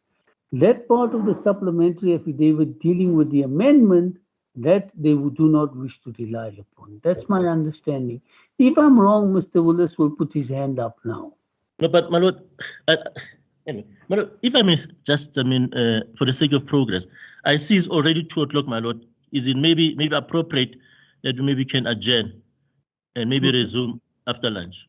Okay, how long would you want to adjourn for? Maybe, my lord, 45 minutes. So long? Okay. Or 30 minutes then, my lord. 30 minutes, okay. Yes. We'll adjourn for 30 minutes. Okay. Because it's already lunch, my lord. Okay, but have a look at that. Yes. And see whether you. I'm also going to keep to those few pages. Yes. And then I need to know if your supplementary affidavit, which you believe is not before court, which they believe is before court because it was not objected to, and that should now be just admitted as a matter of formality. If you believe that that should not occur, then let me know what your position is going to be. Yes. Okay. Well, my lord, I'll let you know the position, because obvious as if they say there was an agreement that the supplementary affidavit should go in, and between the previous counsel and the counsel for the applicant. My lord, I cannot vouch for that. I was not privy to those discussions. If that is so, then why are they now seeking an order? Because it was already admitted then. Agreed. Firstly, Well, secondly, my lord, if that is so, then if this affidavit, the supplementary affidavit, is admitted, then obviously we have to be granted an opportunity to deal with the allegations take contained. instructions and come back to me. My lord, But my lord, yes, we will, my lord. my Thank lord, you, my my lord, with respect, my lord, Hmm. my lord, let's Mr. just Wallace, let's you just got cut the to the floor. chase once again. We Mr. can see Wallace, what. you've got the floor. Sorry, my lord. You've got the floor. Thank you, my lord. My lord, let's just once again cut to the chase. We can see what the minister wants. The minister only seeks, she doesn't seek to fulfill her function in respect of a part of her citizenry here. They're being obstructive with respect. Mr. Wallace, what's your language? No, my lord, with respect, these are my learned friends' instructions. These instructions lead to that argument. We withdraw the 14th of July affidavit as well, my lord, so that we can get on with this matter, because we're simply wasting time. We'd like, after the lunch adjournment, Okay. Then, Mr. Mogagabe, even that affidavit is withdrawn. Thank you, my lord. Right, then we'll come back in half an hour. Half an hour, my lord. Thank you. As your lordship pleases. Are all parties agreeable, my lord? Half an hour, is that okay? Is anybody wanting more than half an hour? Mr. Boda? Mr. Botha? Mr. Botha. No difficulty, my lord. Ms. Martin? Right, my lord, that is the question. Mr. Boda? No difficulty, my lord. Half an hour, right? As your Thank you, my lordship. lord. Thank you. Court is adjourned. As the court pleases.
We're going to now move straight into it unless there's anybody who wants to say anything.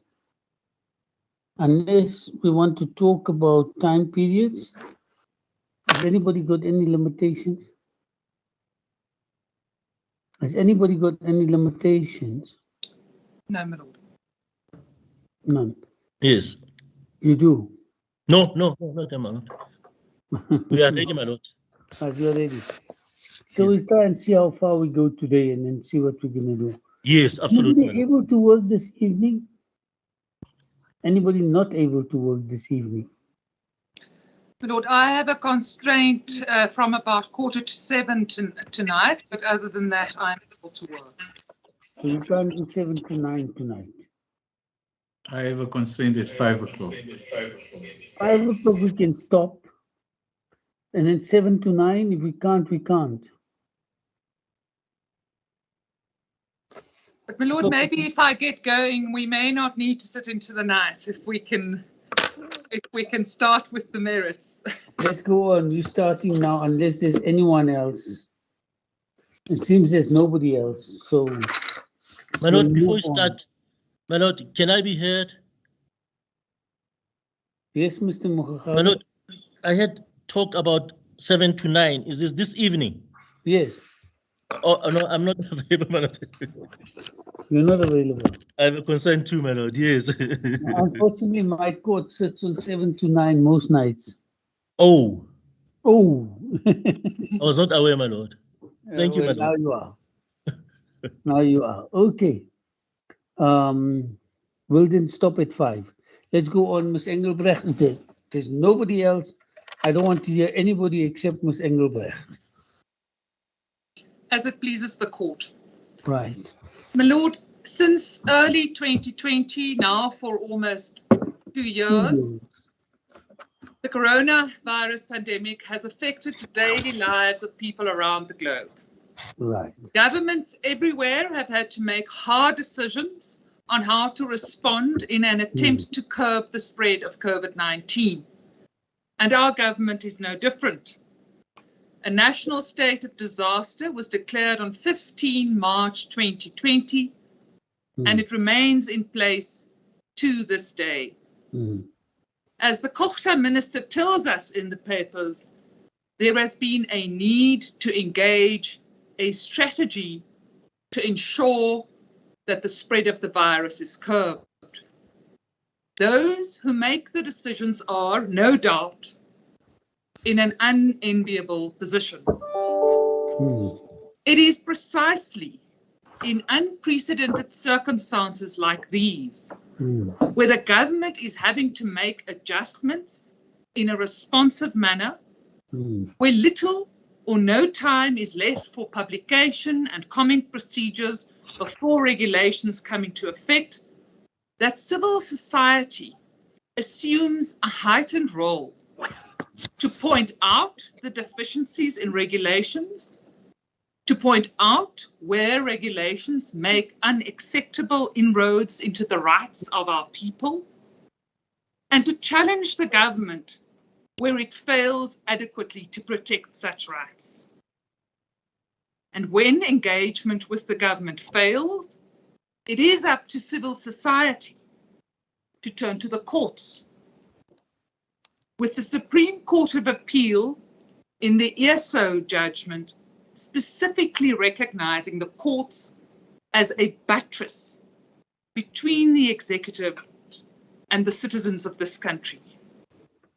Because after all, the measures that the government adopts in order to meet the exigencies that our nation faces must be rooted in law and must comply with the Constitution. I was lucky enough on Friday to receive the latest edition of Cora Hoxter's textbook, Administrative Law in South Africa, now written together with Glenn Penfold. On page 41 of the textbook, it is recorded like this: the advantages and disadvantages of delegated legislation were vividly illustrated during the COVID-19 pandemic, when a disaster was declared under Section 27(1) of the Disaster Management Act, and regulations were swiftly introduced under Section 27.2 to govern a period of lockdown from the end of March 2020. These regulations were amended several times in the first month alone, and more detailed ministerial directions issued under them came thick and fast. While this welter of delegated legislation allowed the government to respond rapidly to changing circumstances and to address areas of uncertainty, it also made life very difficult for people to keep track of the law and, as one might expect of such hastily produced measures, not all of them passed constitutional muster. And therein lies the rub. The rule of law, a foundational value enshrined in our Constitution, applies as much in times of national crisis as it does in more stable times. Indeed, it may be argued that the rule of law assumes an even more important role in crisis times, because crisis creates precisely the circumstances for unwarranted overreach by government. The present case is concerned with the constitutionally enshrined right to freedom of religion, which includes the right to practice that religion. And then, of course, the inroads that the government had made on that right in its response to the coronavirus pandemic. Let me make it absolutely clear at this early stage. What is being challenged in this application is not government's response to the pandemic. What is being challenged is the irrational and arbitrary decision of the minister to prohibit all manner of faith-based gatherings, no matter where they were convened and how many people attended, whilst she allowed at the same time a variety of social gatherings in restaurants, gyms, casinos. Are they social gatherings or are they economic gatherings? Pardon, my lord? Are they social gatherings or are they economic gatherings? They are not economic gatherings. The people who attend at a restaurant are not engaging in an economic gathering. They are engaging in a social gathering. Exchange. There's an economic, the purpose of going there may be social, but the purpose of the person providing it is economic. Yes. And so, my lord, the question is this: are we in this country saying that when people go to a place to engage in, let's then call it economic activity, in other words, to go and purchase food at a restaurant, to sit there, enjoy a glass of wine, are they then allowed to do that?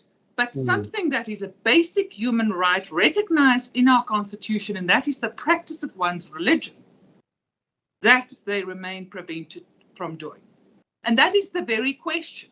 If those social gatherings are allowed at restaurants, gyms, casinos, and the like on the basis that they are economic activities, fine and well.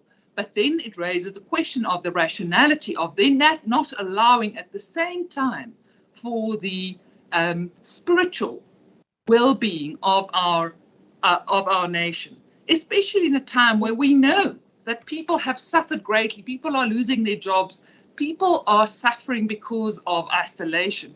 And it might be said that this is precisely the time when people are in greater need of the sort of religious support of the community than otherwise. So we say it makes little difference to say that there is economic activity at a restaurant, a gym, or a casino. The real issue is also that this distinction that is drawn between the so-called economic activities and the religious activities is that there is ostensibly no scientific basis to come to the conclusion that there is a greater risk of the COVID-19 pandemic spreading at faith-based gatherings than in the course of social gatherings at a restaurant or at a casino or at a gym.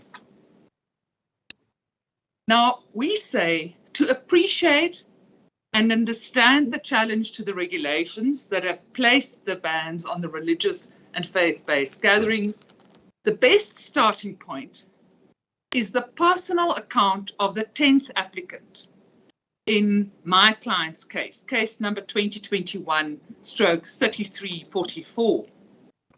His affidavit appears at case lines pages 001-244 to 001-250. And he recites in his affidavit the painful choice between obedience to the government and obedience to the prescripts of his faith, which in fact include that he should obey the government. And then his painful decision, ultimately, to disobey the authorities and attend a physical service, despite the ban being in place. On their way to practicing their religion, this family felt like criminals, which, let it be said, they were for breaching the regulations. Had they been on their way to a restaurant, casino, or a gym, or a shopping mall, they would have not been engaging in criminalized activity. But their decision to go to church on a Sunday morning is a breach of the law. And what is worse, since the ban in the regulations is on faith-based gatherings, in absolute terms, a strict reading of the ban would mean that if they were driving to a restaurant to have a prayer meeting with fellow believers in the restaurant, there would have still been a breach. Because although gatherings in restaurants were allowed, faith-based gatherings were not.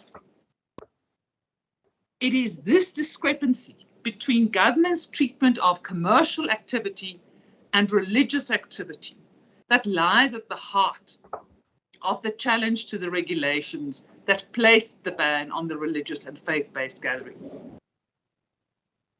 This ban strikes not only at the freedom of religion right, but also dignity and equality. In MEC for Education, KwaZulu-Natal and others versus Pillay, the Constitutional Court explained at paragraph 62, the traditional basis for invalidating laws that prohibit the exercise of an obligatory religious practice is that it confronts the adherents with a Hobson's choice between observance of their faith and adherence to the law. There is, however, more to the protection of religious and cultural practices than saving believers from hard choices. As stated above, religious and cultural practices are protected because they are central to human identity and hence to human dignity, which is in turn central to equality. So far the quote from the Constitutional Court. Which case was that again, the KwaZulu-Natal? That is MEC for Education, KwaZulu-Natal and others versus Pillay. It is the judgment that was concerned with the nose ring. I think the main judgment was written by the former Chief Justice Mogoeng. Now, the questions that arise for determination in this case are, of course, whether the ban on religious gatherings constitute administrative action reviewable under PAJA. If so, whether they fall to be reviewed on the basis that they are unconstitutional or unlawful, or if not, whether they nonetheless fall to be reviewed under the rubric of legality. But as your Lordship pointed out at the outset, there is a central theme that runs through the defense to this application, and that is that the case is moot because the particular regulations have been replaced by further regulations that put different restrictions on faith-based gatherings, but do not ban them. And so Before I turn to the test, I would like to address this court on the issue of mootness.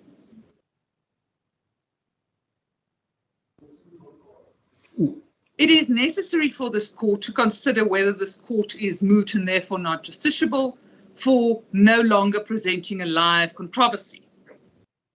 In other words, the question is this court being asked to give an advisory opinion on an abstract proposition of law?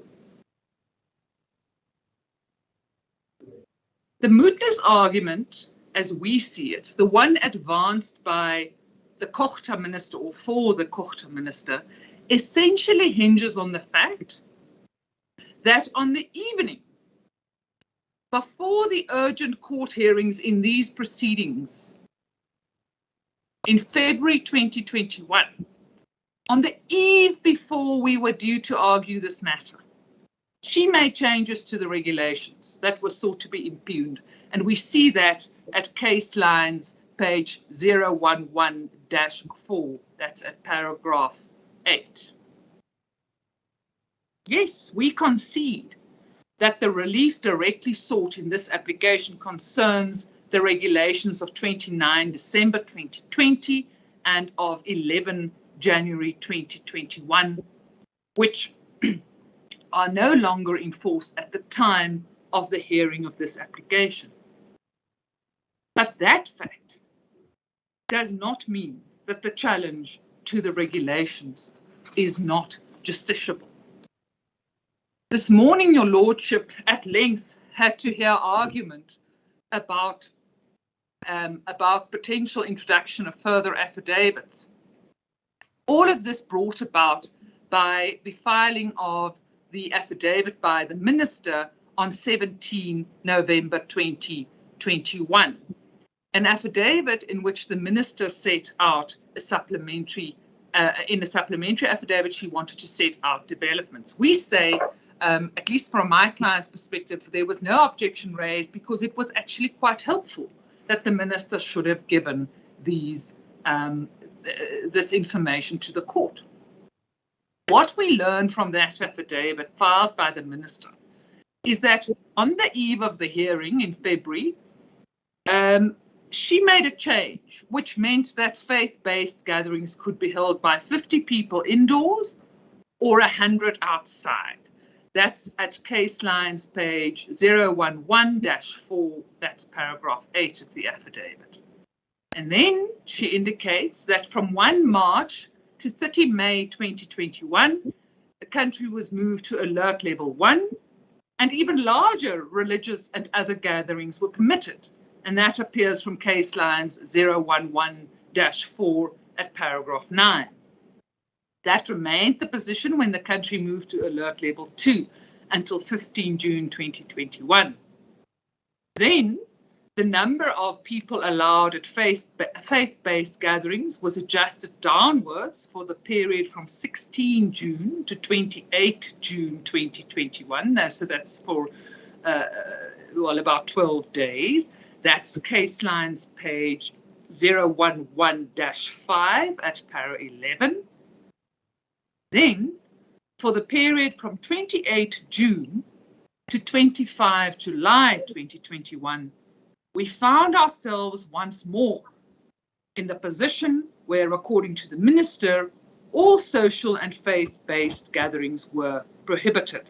That was case lines page 011-5, para 12. Now, of course, that statement of the Minister is not entirely true.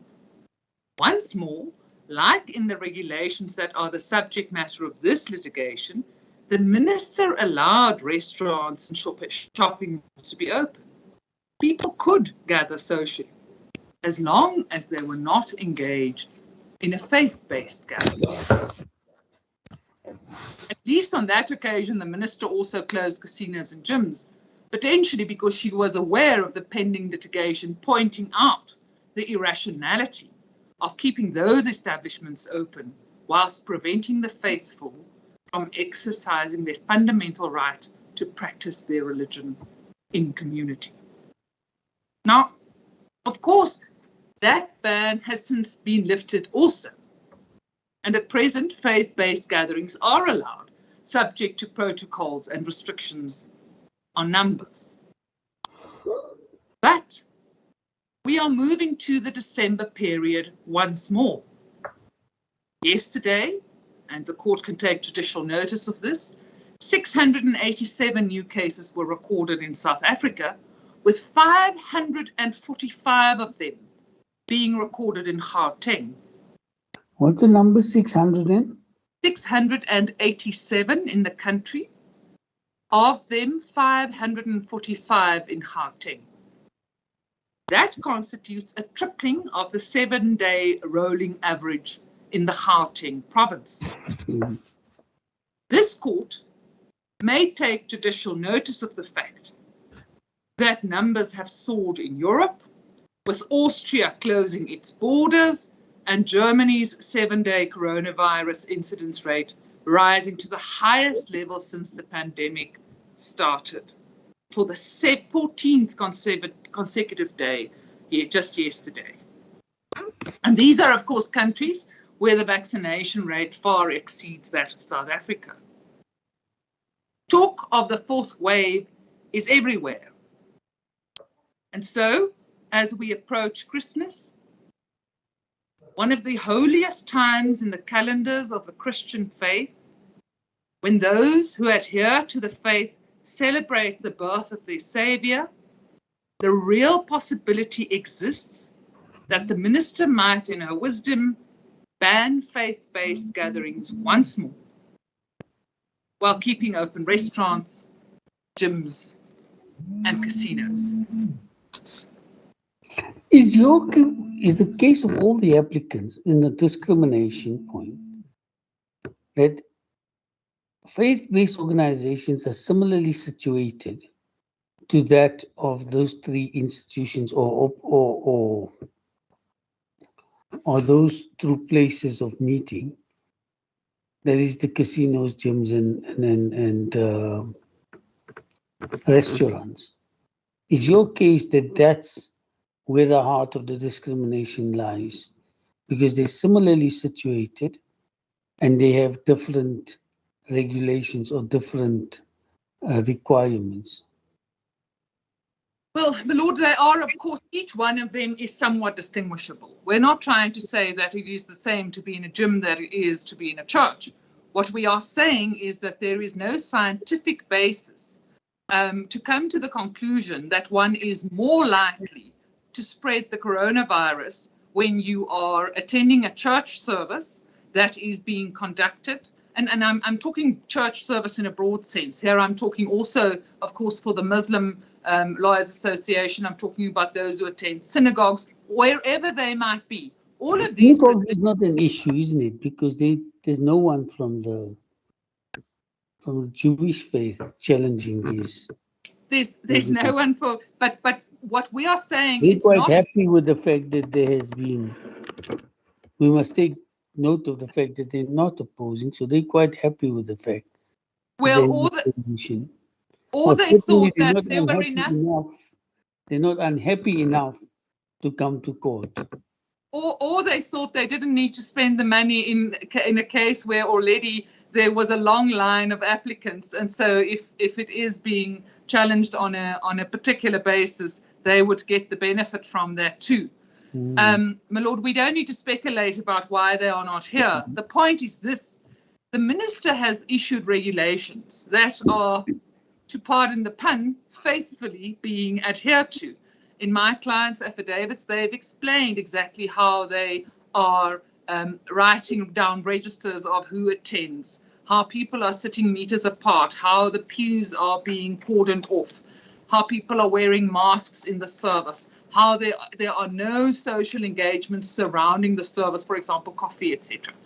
And so when we see that, and we say, this is where the religious are going, they have been faithful, and they've been faithful in also adhering to the regulations.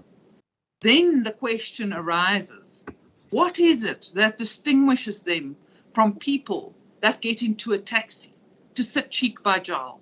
What is it that distinguishes them from people sitting in a restaurant without a 1.5 meter distance between them? What is it that distinguishes them from the people who go to a casino and move around between different tables and slot machines? Why is it that they have to suffer the ban when others don't? And that is a matter of equality. Just rounding off on the issue of mootness, because it is all bound up with that. We say, because the minister has never properly explained the basis for the distinctions that she makes between bans on religious gatherings while she's allowing people to mull about in malls and the like, the prospect that the ban may be revived is real and it is present. And as the timeline of changes to the regulations shows, it can be rapid. And it is also the easiest thing for the minister simply to lift a ban on faith-based gatherings on the day before any challenge is to be heard at court, and then to rely on mootness, because the regulation being challenged is no more. To allow the minister to rely on mootness, we say, would amount to shutting the doors of court in the face of the applicants. Why? Because, my lord, we saw exactly what happened here. The time that it takes, even if one comes on the basis of urgency, the time that it takes to give the minister sufficient time to file an answering affidavit, to actually file a reply, to come before court.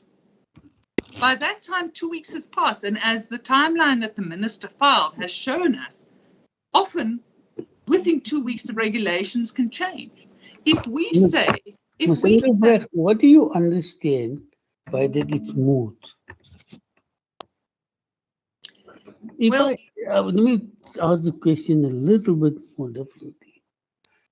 Would you agree that the matter is moot if the order that is granted is of no value anymore, other than to perhaps give advice to parties? But insofar as having to do or not to do something on that particular issue that was before court, that order is meaningless. In other words, insofar as setting aside the 2020 and 2021 January regulation is concerned, there's nothing to set aside because they're not there. So the orders, I set that regulations aside, but what are you setting aside? So, my lord, there is a point there, and that is as we move through the different regulations, and we've seen this in practice. So we've moved down from 5, 4, 3, 2, 1, and then back up again. So even those regulations aren't currently in force, it is not as if they had disappeared off the face of the earth. Moving back to an alert level 3 would revive those regulations that are applicable during level 3, and then those same restrictions would apply. Only if she reintroduces them, and then they can get re-challenged. But again, and here's the big thing, are they being challenged on the same facts? Just because they're the same regulations, does that in and of itself make it the same case, or is it a different case when there are new facts, albeit the same prohibition, the same regulation? Well, my lord, I can take my guidance from 2 places in answering that question. The first guidance I can take is from the ESO judgment that concerned the regulations at level 4. And what the ESO judgment recognized quite correctly is also in that case, by the time that the Supreme Court of Appeal came to entertain that appeal, those regulations were no longer in place. But the Supreme Court of Appeal thought it well and good to entertain the challenge to those regulations, precisely because it has the capacity to give guidance not only to the minister, but also to the citizenry, so that we do not have repeated challenges to regulations when, in fact, on a matter of principle, the issue could have been sorted out. Read the paragraph where you say that came out. My Lord, I don't have that note right here with me. I will give that to you just now. Okay, If you will just allow me to also make, in a more general sense, the reference to South African Reserve Bank versus Shuttleworth, where the Constitutional Court also explained that even if we say it's moot, in other words, this question only ends up in a declaratory, mootness does not in and of itself bar the court from hearing the dispute, because, so says the Constitutional Court, it is the interests of justice that dictate whether a matter should be heard. That's in the Shuttleworth case, that's 2015 5 SA 146 CC. And we say the court here is required to consider what the interests of justice demand. We say, given the importance of the issue of religious freedom and the right to practice one's religion, we say the practical effect that the order may have going forward as a discipline on the minister when she considers bans on religious activities. We say the fullness of the arguments that have been presented here in heads of argument and will be debated over 3 days before your lordship over the next few days. We say in all of these circumstances, these are matters that have been taken into account by the courts in the past to say, should a matter be thrown out of court on the basis of mootness, and where the courts have said no. In such circumstances, we do not shut the doors of court to applicants. Considerations of public policy, justice, and convenience, we say, suggest that the application should be entertained and a resolution given. Because the applicants here have no other remedies available to them in the face of ever-changing regulations. Case truly does raise issues of importance that will have an effect on future matters. And we have addressed your lordship specifically in my client's heads of argument. It is section 4 of the heads that starts at page 31, where we have given you the various references, particularly to Oak Bay Investments, and then also in the BATSA case. Which case? BATSA, British American Tobacco South Africa. That's a matter on which... that was the cigarette smoking. That's the cigarette smoking case, indeed, my lord. Where, again, in the context of the coronavirus pandemic, the courts have recognized, similarly to ESA, that it is appropriate to give guidance on the regulations as they evolve and not to be detained by the fact that a particular set of regulations at the moment that the case is being heard is not right. If you could just bear with me for a moment. My lord, I'm just trying to get that reference, but maybe I can move on in the interests of time. You don't have a junior, do you, Miss? I do not have a junior, but I have a very studious attorney. Okay. Unlike the economic activities, my lord, there is no financial gain for the churches and the charity organizations. Yes, my lord, it's in paragraph 33 of the ESO judgment, where the Supreme Court of Appeal deals with the issue of mootness, and specifically recognized that the alert level had been moved down and that the restrictions no longer applied, the Regulation 4 restrictions that they were there.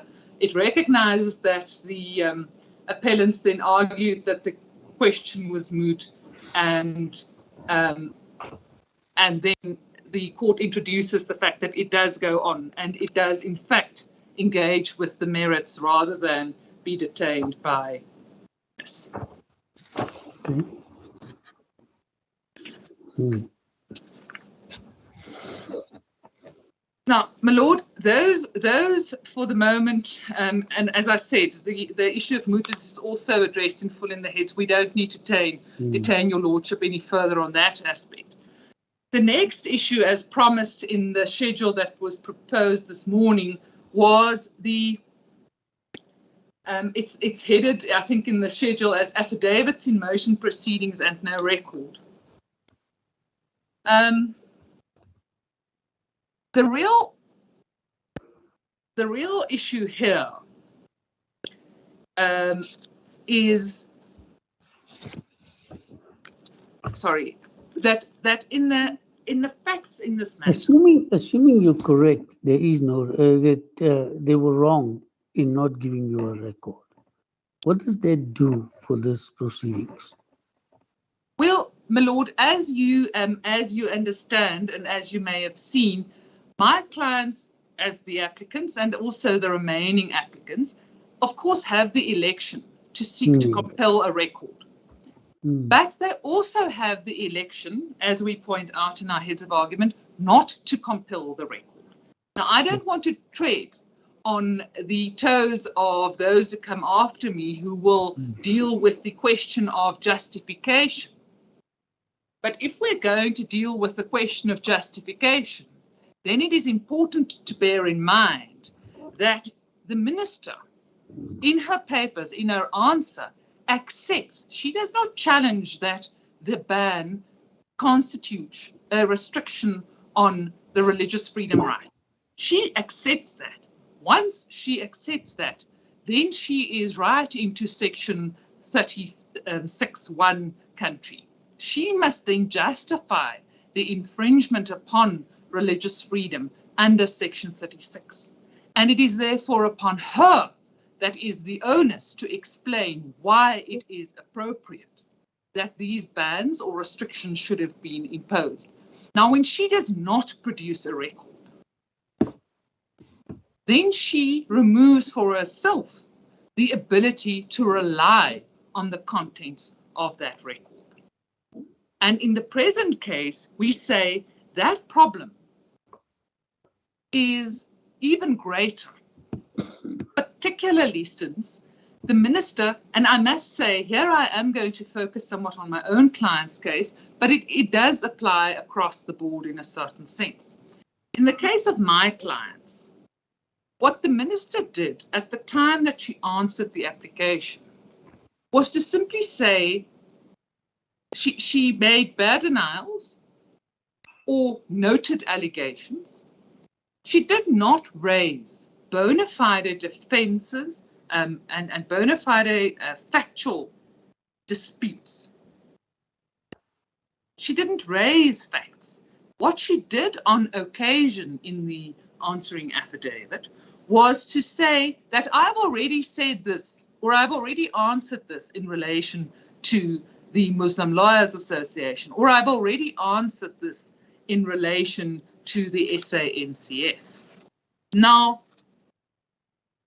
your lordship will understand and know that if we look at cases such as Swissboro diamond mines, what is the rule in pleading when we are in motion proceedings, as Mr. Mokgakgabe reminds us?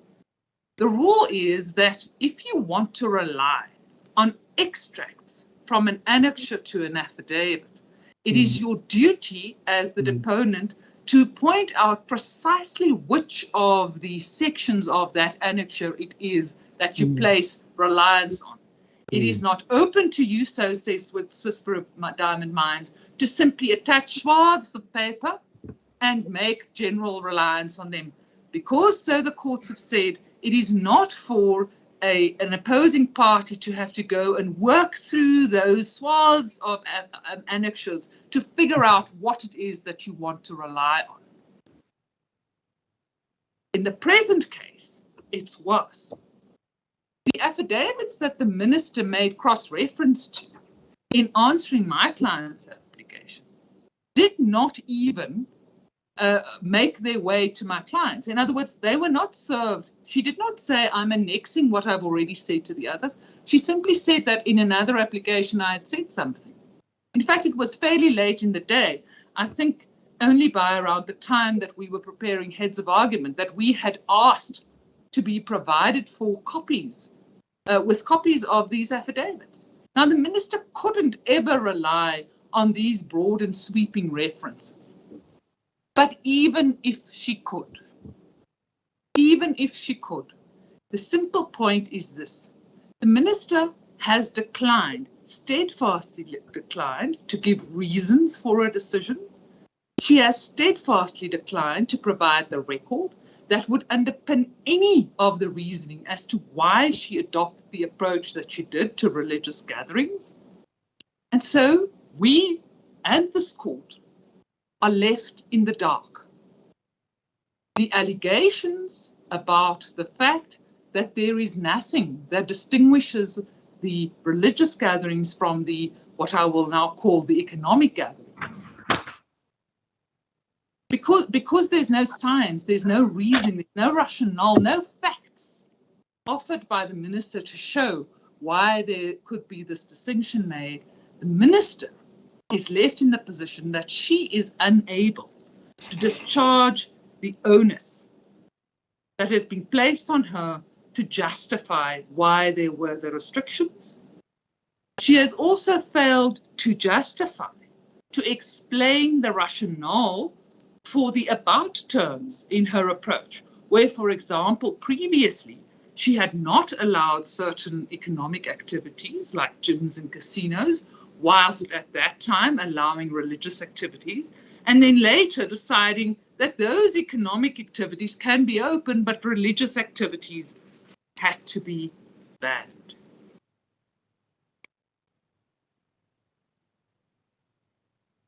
In Director of Public Prosecutions versus Zuma, that's 2009 2SA 277 SCA, the Supreme Court of Appeal made 2009 2 SA 277 SCA. The Supreme Court of Appeal put it like this: it is not proper for a court in motion proceedings to base its judgment on passages in documents which have been annexed to the papers when the conclusions sought to be drawn from such passages have not been canvassed in the affidavits. The reason is manifest. The other party may well be prejudiced because evidence may have been available to it to refute the new case on the facts. A party cannot be expected to trawl through annexures to the opponent's affidavit and to speculate on the possible relevance of the facts therein contained. So the minister does not come home on that point. She also does not come home on the record issue. And I simply want to make this point. It makes no difference that the matters have now been consolidated, because, of course, the affidavits were exchanged before the consolidation. And so it was not at that moment open to the minister to do any of what she did. On the plain application of the Plascon-Evans rule, she cannot avoid the grant of the relief. But can it be possible? Can it be correct if now that the matters have consolidated, can it be correct to say, and I'm throwing this out as a thought, that she doesn't come home with, to use your words, on the question of explaining and or justifying or rationalizing a case against Forza, against your clients, but she does against Forza, because we didn't take into account what she said. And I'm just using a wild example, what she said in Forza, but we can't use that in the case of your clients. Can you come to such a conclusion? Yes. My Lord, I take your point precisely, because now it is consolidated and your Lordship will write a single judgment. It is notable that in relation to my client's application, she didn't offer an answer. But as I have pointed out, that in any event, even if the answers are taken into account that she offers, for example, in Forza and in NCF, those answers also don't raise bona fide disputes of fact. Mm. Because what the minister there relies on is, for example, a choir event in a foreign country. She doesn't speak to the science and what happened here in relation to religious gatherings in this country and what underpinned her decision. So my argument is two-pronged. In relation to my client, number one, I say that she hasn't answered at all. But I'm saying insofar as she did attempt an answer more directly in the other applications, even there she doesn't come home because she doesn't present the facts. And she has made that election, and that's why I couple on the tote the approach to affidavits in motion proceedings and the absence of the record, because her approach is consistent and it is infused by the minister's reasoning that this was executive action, and because it was executive action, it did not behove my clients or the other applicants to question what she had done. And so I would submit that this is actually the right moment to speak exactly to that question about what is the appropriate review test. Are we here under PAJA, or are we here under the legality review? Now, your lordship will understand and will have read that, in fact, in the present case, I think it's true of each of the applications that in each case there is reliance on both. So if the parties don't come home on PAJA, then they in any event invoke the legality principle. What is extremely important as a starting point, we say, is what was recognized in Minister of Health and Another versus New Clicks South Africa, Pty Limited and others. That was 2006 to SA 311CC, where the Concord said that that PAJA was the national legislation passed as enjoined by Section 33 to give effect to the rights enshrined in that section. And it was clear that it was intended to be, and in substance was, a codification of the rights. Are you frozen? I can still see you, my lord. Can you hear me? Okay, I can see you. Yeah, I can hear you now. Yes. Just a word, I just missed a word of yours. You just missed a word. So, Okay, my new lord, clicks, they Lordship, now you appear to have frozen on my screen. from the Section 33. Yes, my lord, I think I can see you again moving now. I think it's me. Okay. Have I? I don't know If how. anyone else can't hear me, please put your hand up.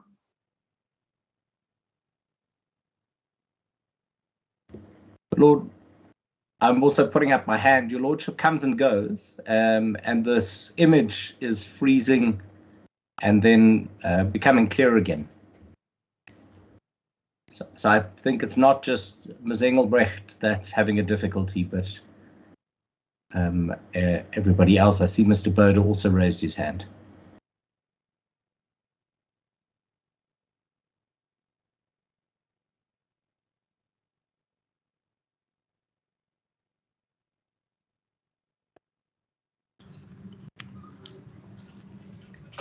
I guess I'm sure George, you'll just join us again. I will just check on him. Thank you.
Thank you. Judge will log off and log on again. Thank you.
Hello, Judge.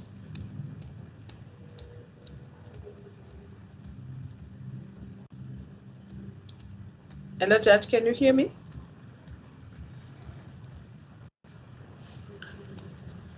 Judge, can you hear me? Oh, yes. Hello, Judge.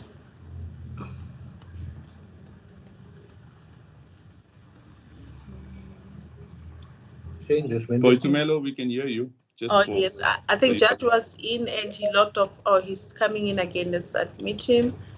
Okay. Thank you.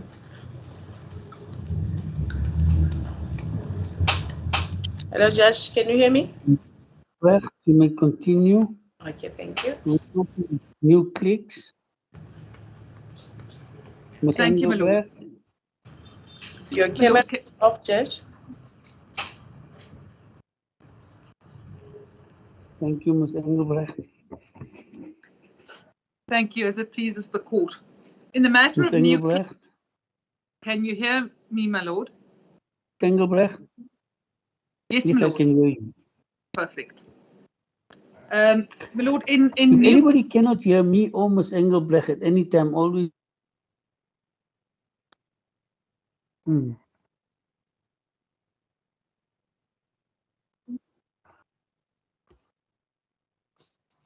May I continue, my lord? Yes. Yes. Yes, I can hear you. Yes. In the Nuclex case, what the Constitutional Court recognized is that PAJA was the national legislation that was passed to give effect to Ms. the... Engelbrecht, I can hear you. But Yes, Judge, we can hear Senior Counsellor Engelbrecht. You keep on coming and cutting off, so I'm not sure whether same why we seem to be getting stuck every time we say music. is it. But I can hear her very But well. my lord, did you say something? Yes, Judge. I was saying you keep on cutting, but Advocate Engelbrecht is clear. I don't know. We can hear her clearly. My lord, We can hear her. Yes. may I propose that maybe you try and switch off your camera, because that will maybe assist with bandwidth, and then you can hopefully hear better. Okay, we'll do that. Okay. Thank you, my lord. And then if you want to ask me a question, then maybe you can come on screen or put up your hand so that at least I know. Okay. So for the third time, let me try, my lord, around Nuclex. It is ultimately so that PAJA is the legislation that was specifically passed in order to give, to be a codification of the administrative justice right in the Constitution. And it was said in Nuclex that a litigant cannot avoid the provisions of PAJA by going behind it and seeking to rely on Section 33 of the Constitution or the common law. And then the Supreme Court of Appeal in Minister of Defense versus Tulu upheld the principle that when dealing with the executive and administrative arms of government, the starting point is whether the conduct in question constitutes administrative action. And what Justice Wallace, there writing for the Supreme Court of Appeal, said is, if it is, the principle of subsidiarity demands that it be dealt with under PAJA. If it falls outside PAJA, then the principle of legality may come into play, bearing in mind that this is a threshold requirement and that the concept of rationality that it invokes is a narrow one, not necessarily the same as that applied in the review under Section 62F2 of PAJA. The development of a coherent administrative law demands that litigants and courts start with PAJA. And only when PAJA does not apply should they look to the principle of legality and any other permissible grounds of review lying outside of PAJA. In other words, what the Supreme Court of Appeal told us, and this is being followed, is that if PAJA appropriately finds application, then the application must be adjudicated under it, and the court should not reach for a legality review. A legality review can only be reached if it is clear that PAJA does not apply. Now, in the present case, we say it is absolutely clear that PAJA applies. In answer to my client's application in particular, but the same theme is pursued in the other applications, the Kochta minister says that PAJA doesn't find application, I quote, given that the regulations they challenge are executive in nature and therefore amount to executive action. That's at paragraph 13.2 case lines, page 004-6. This statement was made under oath on 30 January 2021. It came 2 days after the Supreme Court of Appeal had issued its judgment in the matter of Dwayne Eso and others versus Minister of Cooperative Governance and Traditional Affairs and others on 28 January 2021. Now, in that case, your Lordship will know the Supreme Court of Appeal had carefully considered the principles surrounding the separation of powers, and the minister, who was, after all, a party to that litigation, must be taken to have known of that judgment when she filed her answer.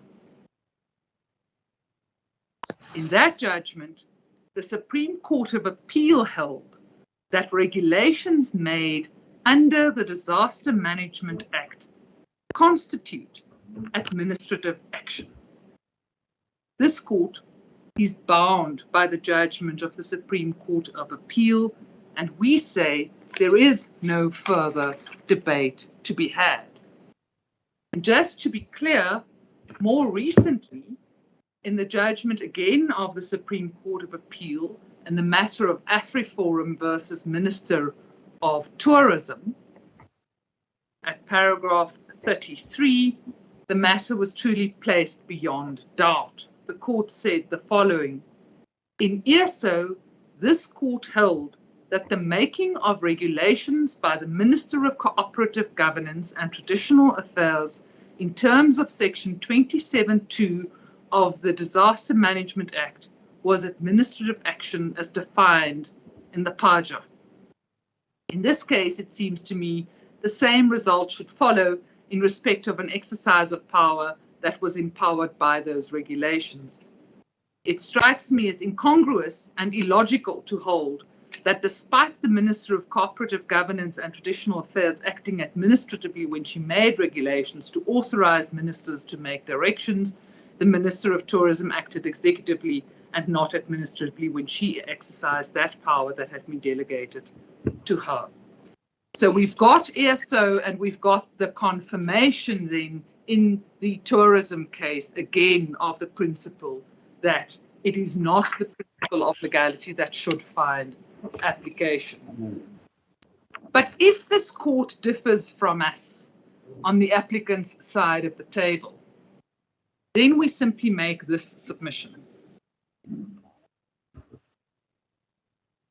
We are, under the Constitution, governed by the rule of law.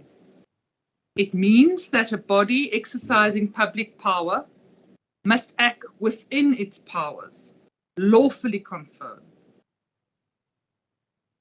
A functionary with such powers, such as the minister, must act in good faith and must not misconstrue her powers. In the Pharmaceutical Manufacturers Association case, the Constitutional Court said that the exercise of public power cannot be arbitrary or irrational. It said it is a requirement of the rule of law that the exercise of public power by the executive and other functionaries should not be arbitrary. Decisions must be rationally connected to the purpose for which the power was given. Otherwise, they are in effect arbitrary and inconsistent with this requirement. It follows that in order to pass constitutional scrutiny, the exercise of public power by the executive and other functionaries must at least comply with this requirement. If it does not, it falls short of the standards demanded by the Constitution for such actions. Now, in summary, my Lord, if I can say this, we have given you an introduction to the context within which the regulations operated. I have addressed your Lordship on the question of mootness to explain to your Lordship why we say the matter is not moot in the sense that it is a matter that does not fall to be entertained by this court. We've explained to your lordship that the minister in the present case has not raised the sort of factual disputes that would enable her to defend her position, and she has failed to present a record that would substantiate any of the conclusions that she seeks to draw in her affidavits. We say that the applicable review test here is Parja review, and that has not been satisfied, as my colleagues will explain to you in greater detail. But even if we are wrong in this, then there is a legality review available, and also, as will be explained by my colleagues, there is the minister can also not come home on the basis of a legality review. If your lordship will just allow me to say that, of course, the details of why my client says the regulations were first unconstitutional and secondly otherwise unlawful are set out in full in our heads, and without detaining the court and allowing others to address their topics, I do commend to the court just to read those submissions in the hope that they may be helpful. Will do so. Thank you. Thank you, as it pleases the court. Thank you, Ms. Engelbrecht, for keeping to your time. I think we agreed that we will proceed then with Ms. Let's find the document. Who's going second? My lord, it's me, it's Miss Martin. It was Martin. Ms. Martin, you said you want 45 minutes. Yes, my lord. That'll get us to 4:30. Mr. Boda is 1 hour. Mr. Boda, then would you be starting today or would you want to start tomorrow if you're going to leave at 5? My lord, it depends on how far we get. Yeah. I would.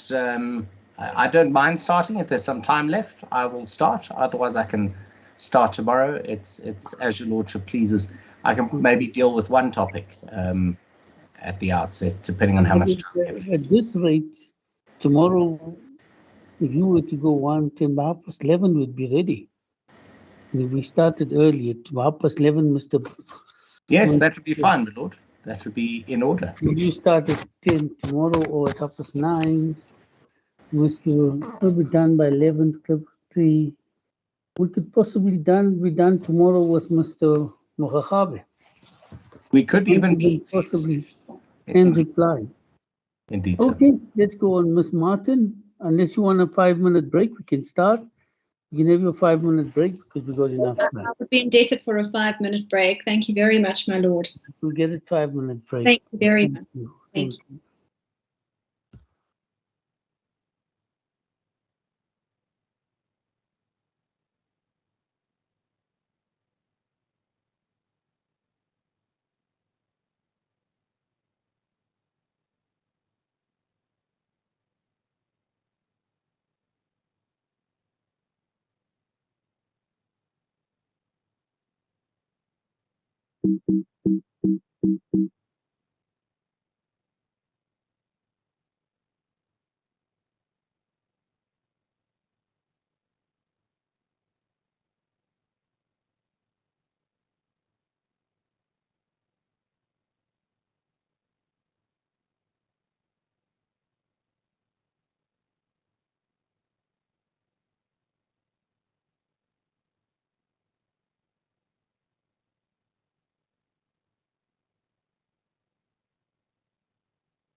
on board on a pro deo basis, and having consulted extensively with Pastor Josiah and those he represents, is that these people are exceptionally poor in a financial setting, and they are exceptionally rich in a communal setting. They know how to share, and they have a profound sense of community. And hence, my Lord, I join issue with the input so eloquently put by Ms. Engelbrecht, that in order to restrict the applicants' fundamental right to practice their faith in terms of Section 15 of the Constitution is particularly acute for the first and second applicants, as well as the third applicant, and constitutes an irrational interference with their constitutional right, is not actually underpinned by fact if one has regard to the affidavits filed, and is arbitrary and discriminatory and unconstitutional. And at the outset, my Lord, in terms of the socio-economic setting which I'm going to take the court through, it must be recalled, and I have detailed this in my head of argument, but just in order to paint the picture as against the prevailing piece of legislation, that the Disaster Management Act, I submit, does not provide for the exclusion of these types of applicants in terms of the life cycle of disaster management. And paragraph 64 of my heads of argument reiterates the preamble of the Disaster Management Act as follows: to provide for an integrated and coordinated disaster management policy that focuses on preventing or reducing the risks of disasters, mitigating the severity of disasters, emergency preparedness, rapid and effective response to disasters, and post-disaster recovery and rehabilitation. And I also detail in my heads of argument the history leading up to promulgation of this piece of legislation, which the minister is utilizing to derive her powers. And in paragraph 78, I quote Dr. van Niekerk, where he describes the following: disaster risk management in South Africa consists of a labyrinth of cross-cutting facets that require the participation of a host of sectors and disciplines, not only from within the spheres of government, but involving the private sector, civil society, non-governmental organizations, community-based organizations, research institutions, and institutions of higher learning, to name but a few. In the context of disaster risk management, none of these role players can act in isolation of the other. But more importantly, my Lord, is the fact that what the minister has done in this matter is, and I state this from the outset, she has focused on one aspect of this pandemic, which is from a medical or a clinic perspective of hospital beds. And I understand that completely, but that is one aspect.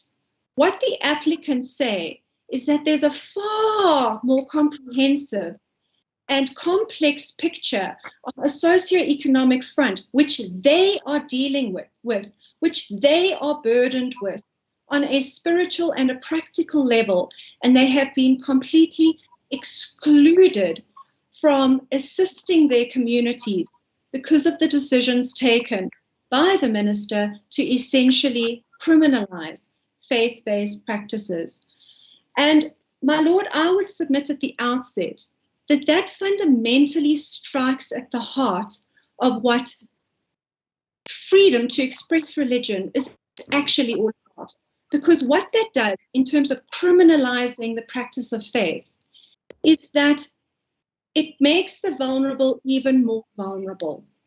Because as my learned friend said, we have been met with a situation where you are a criminal for going to church. You are met with a situation where we have filed in our affidavit reports of little old ladies being shot in the face for going to church. And we have also filed in our affidavit that simultaneously casinos have been open, whereby 4,000 people have been noted in attendance. And I have referred in my heads of argument to the Lawrence case, where the Constitutional Court stated the following at paragraph 92, and this case, my lord, is found on case line 023-5. The essence of the concept of freedom of religion is the right to entertain such religious beliefs as a person chooses, the right to declare religious beliefs openly and without fear of hindrance or reprisal, and the right to manifest religious belief of worship and practice, or by teaching and dissemination. In particular, he stressed that freedom implies an absence of coercion or constraint, and that freedom of religion may be impaired by measures that force people to act or refrain from acting in a manner contrary to their religious beliefs. And the court goes on to analyze how coercion and restraint, in the sense of instilling a climate of fear, also puts a believer up in terms of their conscience. And as against that particular introduction, I also recall a case that my learned friend has referred to, which is the Esau case, at paragraph 4 thereof, where the court says the following: what is the role of the courts in circumstances such as these? In Lord Atkin's famous dissenting judgment in Liversidge versus Anderson, he made the point that in times of a national disaster, the Second World War, in that case, the laws are not silent, that they speak the same language in war as in peace, and that it has always been one of the pillars of freedom, that the judges are no respecters of persons and stand between the subject and any attempted encroachments on his liberty by the executive, alert to see that any coercive action is justified in law. And my lord, as against that backdrop, my argument, very briefly in terms of the roadmap, will address predominantly 4 themes. The first is that the socio-economic situation and context of the first, second, and third applicants have simply not been considered by the minister, and that is common cause. That the failure to consider these inputs not only means that the applicants and their communities cannot properly exercise their faith, especially in a time of an outright prohibition, it also essentially means that that is a total frustration of the intent of the Disaster Management Act. It is submitted that it is not the intention of the Disaster Management Act, specifically Section 27(2), that the consequences of a declared disaster be ignored in a socio-economic context amongst the most vulnerable. And my lord, at that point and that juncture, in terms of that sub-theme, these applicants are experts in people's pain. They are there when they have to deal with communities who have lost their jobs, who are experiencing gross domestic violence, who are struggling financially. They are the lightning rods where people go to find help. That is their specialization. And instead of tapping into that wealth of care, the government, in terms of this application, have said, you're not entitled to consultation, you're not entitled to a record. And then the other sub-theme in that regard... You lost me there. What's the record and the consultation got to do with the fact that they seem to be deprived of the opportunity to perform the function they say they're performing in society? The link, my lord, is as follows. In terms of the Disaster Management Act, as I've just indicated, a multi-sectoral approach should be taken. Right. And one of those sectors are these particular applicants in terms of how they exercise their faith. Because their faith is not only exercised on a Sunday in terms of worship, which I'll get to. Exercise of their faith is in terms of caring for a community. And instead of working with the applicants, instead of extending an arm to the applicants, as the minister should have done in terms of the Disaster Management Act, what she has rather said is, this is an executive decision, you're not entitled to a record, and you're not entitled to consult with me on this matter. And that is not synonymous with what the Disaster Management Act is actually all about. I trust that that clarifies, my lord. No, if you could just repeat yourself, I'm sorry, and I'll give you extra time. Certainly. So, my lord, the exercising of their faith is meeting or working with the applicants, or working with the people. What has the minister done that stops them from doing that? so, my lord, what the minister has done is that she's taken an approach where, first of all, she says, you're not allowed, you have no right to consult. You haven't shown a right that you are to be consulted with. Okay. And that is the first thing. And what is quite unusual about that, my lord, is that we have taken the minister to court. And despite that, for almost a year, we have still not been invited to consult on any of the regulations. And then the second thing that the minister has done is we've said to her, please tell us how you're coming out with these regulations. What is the information? On the consultation point, she has consulted. There is something called a MAC, and there's some people have been put onto that. What is your case in consult? Why should your clients, and if your clients are the ones, why should they be consulted? And if they are the ones to be consulted, then what does that mean for the criteria that she has to apply in order to ensure that X or Y qualifies to be consulted or not? So, my lord, I would submit that what we state in our affidavits is that what the minister has done is that she has consulted with certain categories of faith-based organizations, so-called organized religion, the largest being the South African Council of Churches.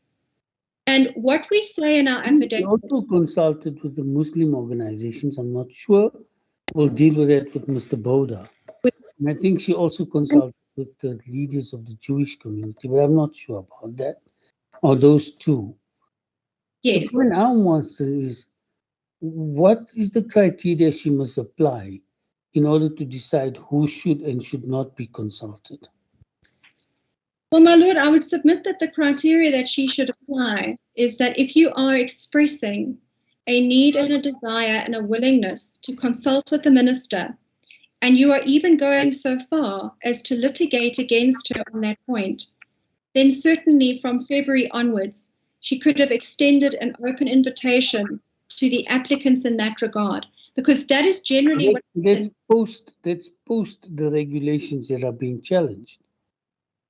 Now, one of the grounds for challenging these regulations is that prior to the enactment or promulgation, your clients were not consulted, and that introduces a huge defect in the way they were made. Yes. So huge is the defect that it should be set aside. Yes, my lord, because the defect, and again, it's not, this is again going back to the point of, is it moot? It's not, it's ongoing. It's an ongoing lack of consultation. And as my learned friend, Ms. Engelbrecht, so rightly said, what happens with these regulations is that they change very frequently. They change without Okay, are we on the moot point or are we on the consultation point? On both, my lord. So right. I'm addressing both. The consultation point, yes. I'll come to you on the moot point. Yes. So, my lord, just to continue then with the sub-themes of my address. Okay. The respondent has not and cannot answer these socioeconomic factors factually. And I'll take the court very briefly through what's admitted and what is in dispute. And it really is the faith-based organizations, and particularly the first and second applicants, who represent the most vulnerable in terms of the type of applicants that they represent. And then lastly, my lord, I will take the court through in terms of my argument that Christianity in particular and the practice of one's faith cannot be seen in a prism of only an individual practice. And that seems to be what the minister is saying in her answering affidavit, is you're not disallowed from practicing your faith. And what she focuses on is that individual belief system. However, interlocked with that personal belief is a communal integration. And that communal integration operates very fluidly. My learned friend made reference to taxis and restaurants. And at what stage does a meeting of whatever nature, whether it's economic or social, become a faith-based meeting? So, for example, what a complete ban does is that if I go to meet a friend for a cup of coffee, or friends in plural, and I open up a Bible and I start to preach the word or pray, it now becomes a faith-based meeting. No, but isn't it the other way around as well? It is this. The one's prohibited, the one is not. Right.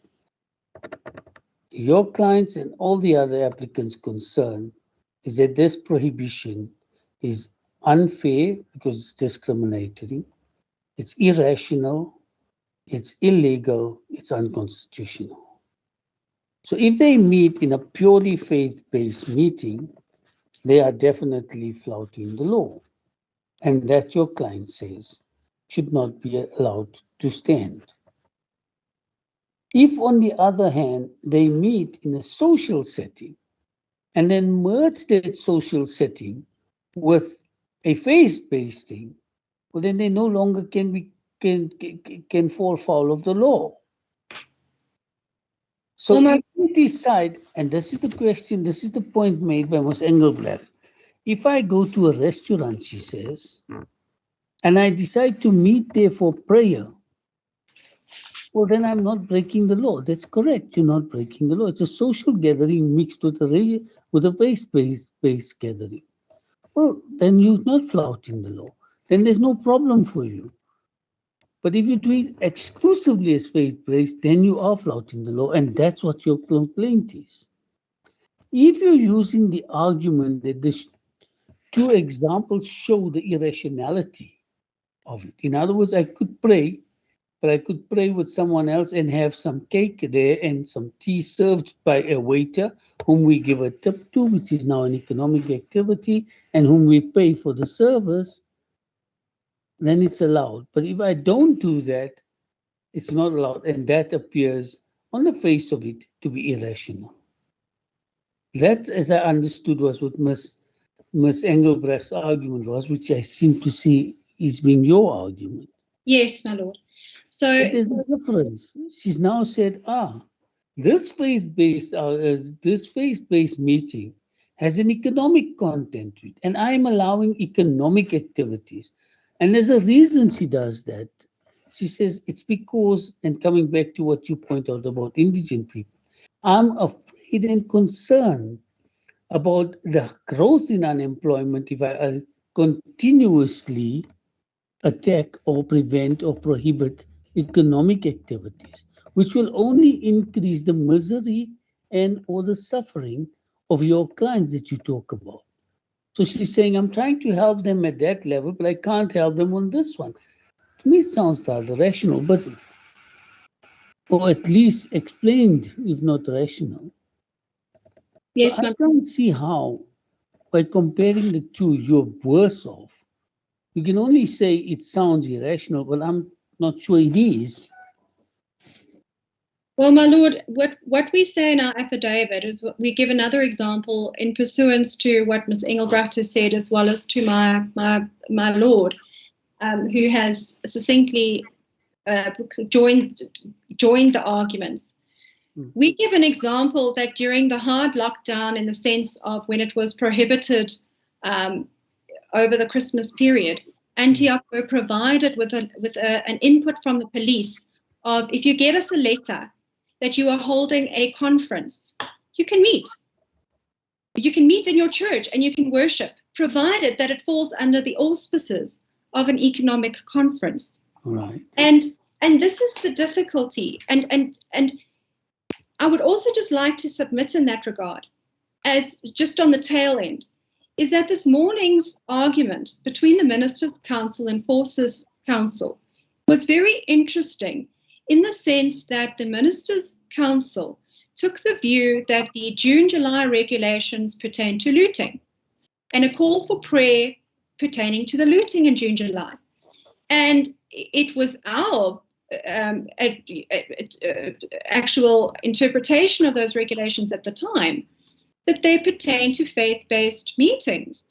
And hence, my submission is that we are dealing with regulations whereby you've got the exercise and the practice of faith that's very fluid and very dynamic, and where your practice and exercise of that faith may arise in a coffee shop or in a church, and you've got regulations that are extremely vague, and the enforcement of them are being very inconsistent. Moving on from that point, my Lord, is that the communal component cannot be severed from the communal aspects of worship, which also hasn't been addressed by the minister at all. And those communal aspects also include Holy Communion and baptism, which are inherently communal. And then the last aspect of my address, my Lord, very briefly, is that Antioch in particular set out in great detail that they are biblically commanded to meet face to face in terms of a gathering, and references made to their statement of faith. And I'll read that just at the outset, and that is found on case line 001-97. And I'll read the relevant portions. They say, we believe members of this one spiritual body are directed to associate themselves together in local assemblies. We believe the local church consists of a gathering of believers in Jesus Christ, baptized on a credible profession of faith and associated for the purpose of exalting God through evangelizing the lost and edifying and equipping the saints for service.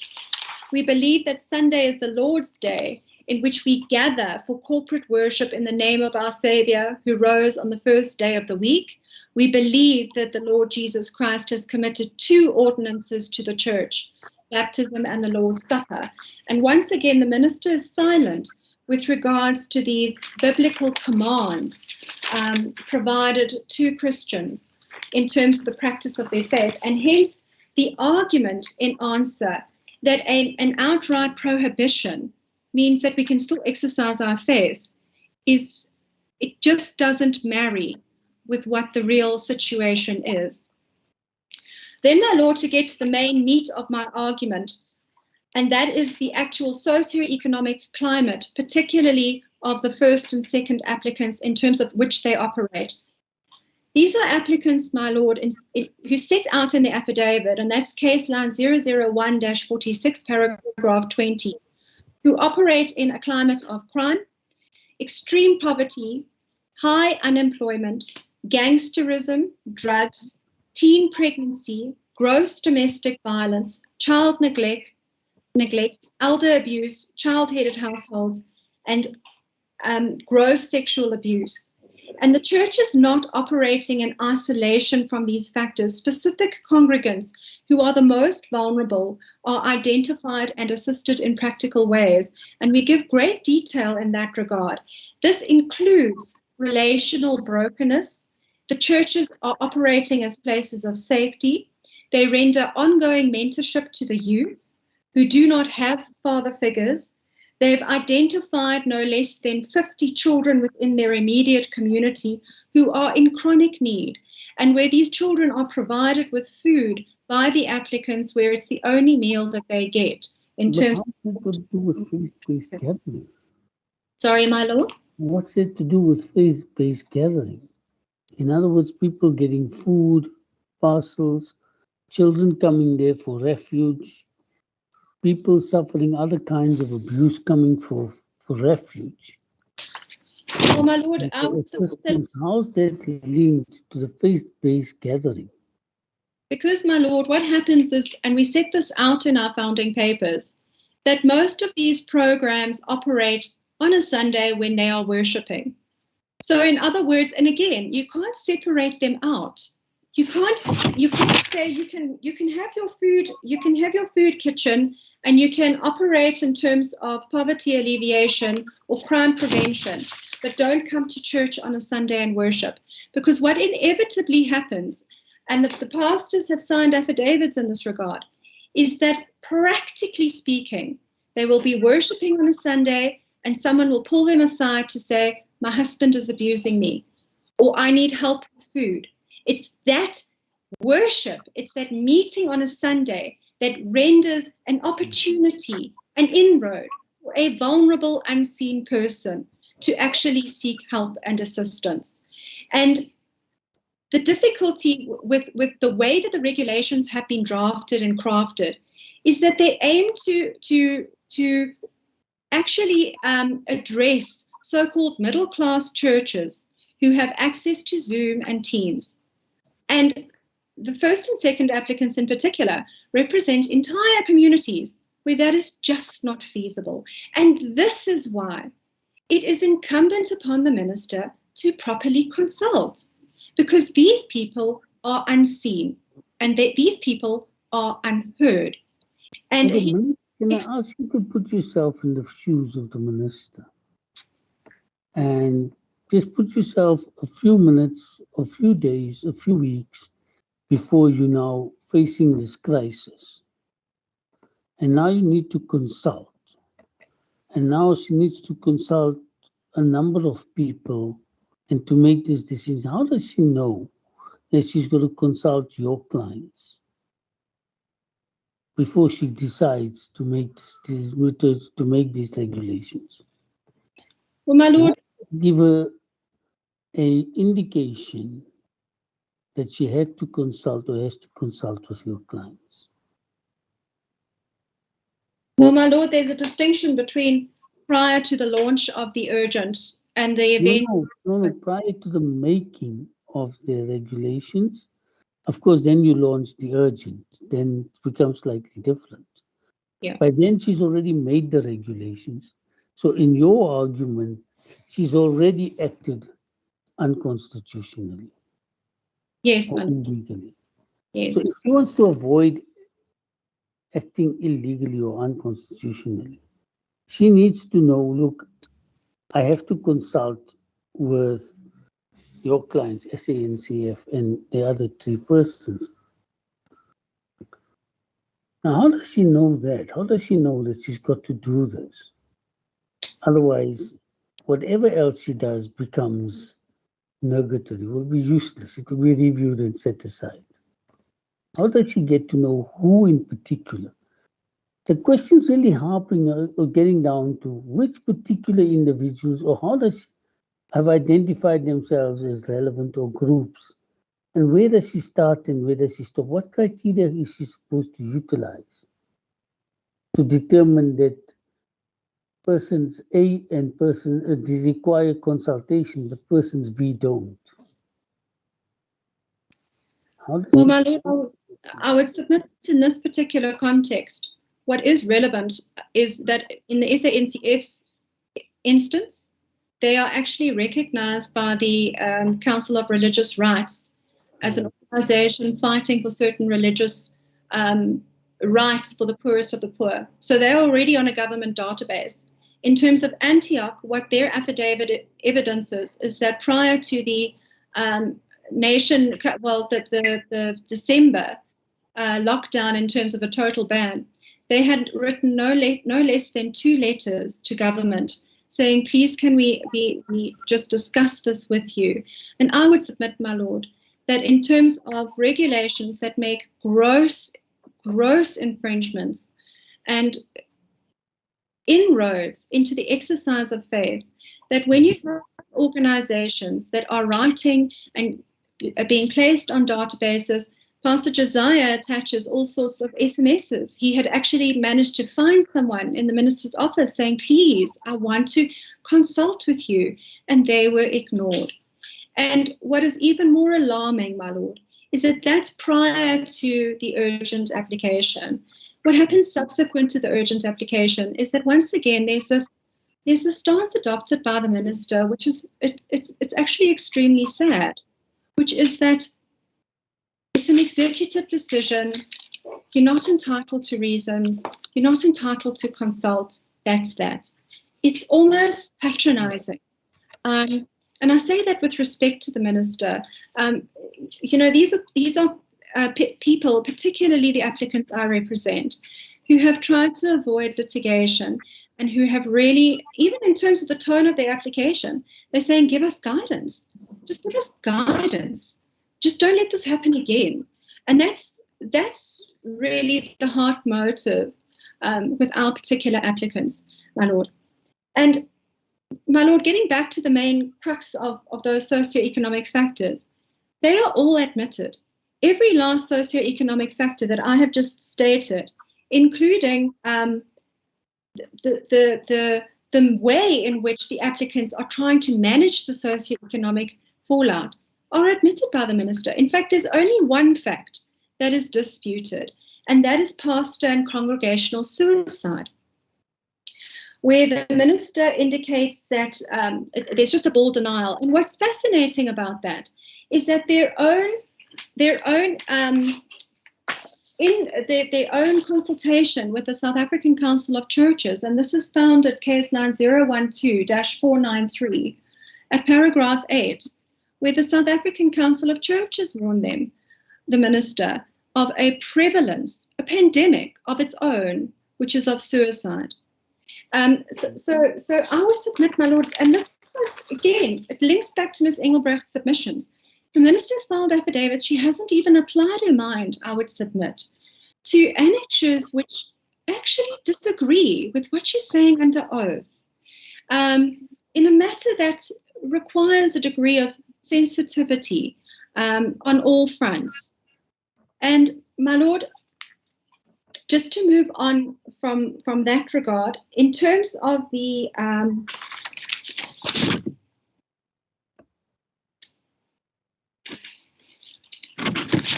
minister's actual opposition into the overall objection that she raises, is that she says that the faith-based organizations are very difficult to monitor, and she says that they constitute super spreader events, and that's found on case lines in our application 010-261 paragraph 55. And I would submit that in conjunction with Ms. Engelbrecht's arguments, which are perfectly correct, that this is data that was collected prior to even a national declared disaster. What we raise in our answering affidavit is that from October 2020, there are regulated norms and standards governing the faith-based organizations in terms of the practice of their faith. And that is found on 012-399, paragraph 4.2.3. And hence, my Lord, just prior to that outright prohibition, government had actually enacted regulations exactly the same as the business sector: sanitize, social distance, you know, risk mitigation and adaptation, all these mechanisms, which, if employed correctly, do provide prevention of the spread of COVID. And again, the minister doesn't answer this. It's one thing to say you are a super spreader, we can't monitor you, but you've got businesses and casinos operating at 4,000 people who have exactly the same norms and standards, taking exactly the same risk mitigation. It's totally irrational. It's unjustifiable in the broader scheme of things. And then the other aspect, which is quite noteworthy, my Lord, is that there is no data informing the changes of the regulations specific to the faith-based community. And what is noteworthy is that if one has a look at the British American tobacco industry case that my learned friend referred to, in that matter, if one reads it, the minister went to the trouble of actually filing affidavits specific to the use of tobacco and specific to the use of the correlation of the spread of COVID. That has not happened at all in this matter. And in the British American tobacco matter, those regulations were found to be irrational and set aside. And in this matter, she's done, with respect, even less to prove that the regulations are rational. And she's also failed to provide, for example, the risk assessment that she indicates. She indicates that there's a risk assessment in her answering affidavit That risk assessment has not only not been provided to the applicants, it has not been provided to the court. And hence the implication is that her decisions are not only not open to the citizenry in terms of interrogation, they are not open to the high courts of this land. And that is deeply troubling. Then lastly, my lord, my last point, which is that the point that Antioch makes, which is that they are unable to practice their faith fully if they cannot gather in person. My lord, I would submit that one of the aspects, the critical aspects that have not been addressed in the minister's papers is this communal in-person worship, including baptism and communion. And the commandments to worship are detailed biblically by Antioch at 001-122, paragraphs 89 and 90. And the pastors in that regard go into great detail about this meaning in a Christian sense of a body of Christ, a physical body. And that is found on case 9001-97, paragraphs 23 and 24. And as one of my pastors used to say to me, you can't have a service without a nose and you can't have a service without an ear. And that is the notional concept of going to church on a Sunday. If I am missing, I am the missing nose. And if someone else is missing, they are the missing ear. It is a body of worshippers. And then, my lord, just with regards to aspects of the case law that has been referred to, just to assist the court in terms of the finalization of the judgment of this matter, my learned friend referred to the Esau case, and my lord has asked some very pertinent questions with regards to consultation. And if I can draw the court's attention to paragraphs 58, 76, 86, and 87 of that judgment by the SCA, in terms of the imperative to consult. It's mandatory. And then with regards to the British American Tobacco case, paragraphs 25, 27, and 27.4, which indicates that despite the fact that regulations may have been repealed, the court can pronounce on them, particularly to give guidance going forward. And that is a very, very meaningful form of relief that the applicants seek today, which is to say to the courts, we have nowhere else to go. Please provide us with some relief so that we can practice our faith without the fear of being criminalized in the process. And then, my lord, just the last three cases very briefly. I have referred to the Minister versus Kyalami Ridge, which is a constitutional court case. And what is interesting in that regard is paragraph 2, which indicates that prior to COVID, the government adopted a very robust approach of working with churches in that regard to flash flooding that occurred in the northern suburbs. And then I've also referred in my heads of argument to an American decision of Cuomo. And Cuomo is particularly important, my lord, because in this particular matter, it's a USA Supreme Court of Appeal decision. It's very similar in this respect because the court, first of all, at page 6 of that judgment, indicates that despite the fact that COVID regulations in an American setting might change, might be repealed, it's not moot.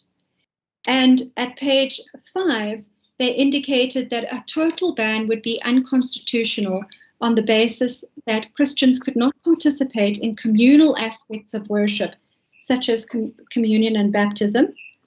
And then lastly, my lord, is the Lawrence case as against the situation of criminalizing worship and the fact that that is wholly contrary to the notion of religious freedom under Section 15, and that is found on page 61, paragraph 92, as well as paragraph 118, which indicates that there always has to be a sensitivity in terms of separation of church and state. Is there anything further that the court would like? Quite a few Ms. Martin, if you introduce a prohibition that prevents one aspect of your faith, does that make the prohibition completely unlawful?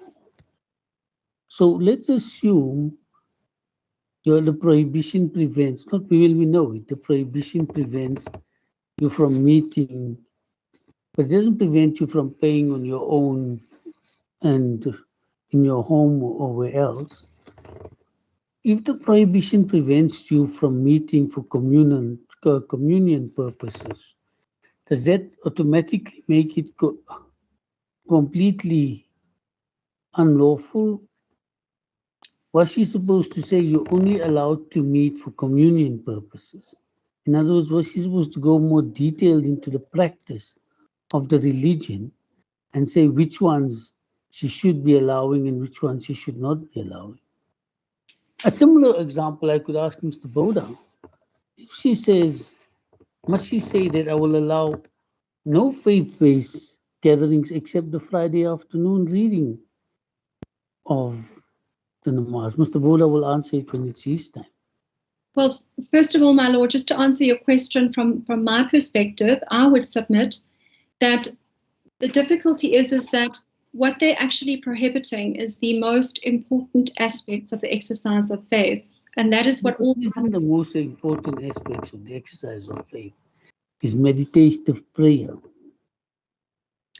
Isn't that, I mean, a lot of people don't wait for Sundays to pray. But most people don't wait for Sundays to pray. Certainly, I mean, certainly in other faiths, people pray on their own all the time. They make the times, but they pray. So she hasn't stopped them. Nobody stopped anyone from praying. She's just stopped them. And then again, she said, why? She said, because there is, unfortunately, a disease spreading, which is causing mayhem, as you started in the beginning, in your preface to your arguments, about what damage this has done to the world economy, to the world socially. So she says, I'm going to stop it for these reasons. And then most important of all, there's some argument which I'm going to put to you, which you don't have to answer, but I'm hoping Mr. Boda, Mr. Botha will answer. She's also said that these are temporary. And then there's a third argument, which I'll deal with them later. So in these circumstances, I mean, taking your argument, where has she really, besides, I mean, where has she crossed the line? Where has she crossed the line? Well, my lord, if I can just respond to the question with regards to, is it a situation of contemplative prayer? I would submit that really strikes at the heart of the subjective notion of the practice, the personal practice of faith. And if one has regard to Section 15 of the Constitution, it says the following: everyone has the right to freedom of conscience, religion, thought, belief, and opinion. And the case law that I referred to, namely the Lawrence case, indicates that you've got to be very sensitive of that subjective feeling and belief system in terms of how people practice their faith, and also not to criminalize the same. Now, what is she criminalized? She criminalized a gathering. She's not stopped you from believing what you want to. She's not stopped you from holding meditative prayers on your own in certain circumstances. She said, temporarily, I need to put a hold on to this so that the country as a whole can take it into account. It can catch its, for want of a better pun, catch its breath, and we can start getting a control of the situation. My lord, to answer that, once again, I would refer you to your religion, your right to religious practice, your right to your religious belief. I would refer the court once again to Antioch's Statement of Faith, which is also just re-emphasizing that according to the vast majority of Christians, including the applicants who have come to the court in their large swathes, meeting corporately in terms of worshiping God on a Sunday is very much part and parcel of their belief system, and it's a religious belief deeply held. And I mean, to the extent that solidarity is one absolute prepared to absolute. In other words, submit it is in the sense of there are less restrictive means to take by the minister when you've got a situation where, as we discussed at the start of my address, you've got casinos running and restaurants running, and you've got a similarly situated argument. My question is it an absolute that there is no alternative to you practicing your faith, to you following your faith, to you exercising your right to believe? Is there only one way you can exercise that belief and your right to practice that religion is to go on Sunday to a church? Is that absolute? There's no other way you can do it. It's a biblical command, my lord. According to the applicants, they are biblically commanded to keep the Sabbath day holy, and that includes the worship of God corporately. And it's amplified in the first and second applicants' situation, because an online service is just simply not available for those particular applicants. And in terms of the third applicant, which is Antioch, they have filed an affidavit to say that from a Christian belief perspective, online worship, the exclusion, the prohibition for 1, 2, 3, 4, 5 weeks of baptism and Holy Communion and everything that goes with worship is simply untenable, because it pits their conscience up against the I'll ask you this question, and it's going to probably be your last one. If more I got, we'll just leave it at that.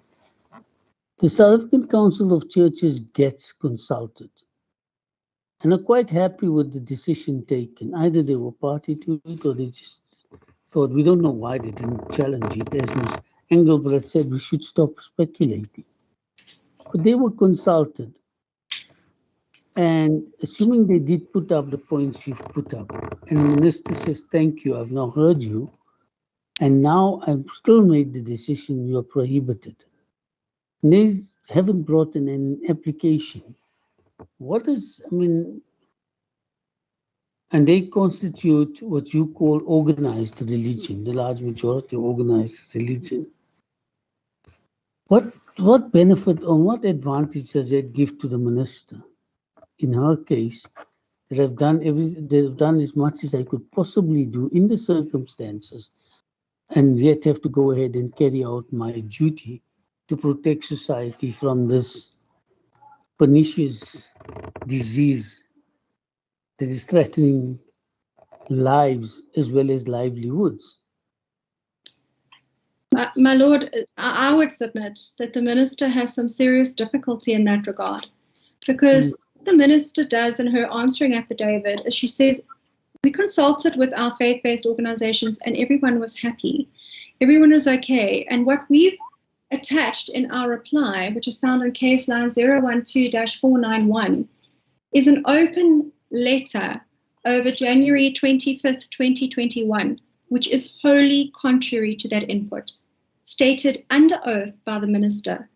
So I would submit, my lord. 012-491, it's annexure RA7.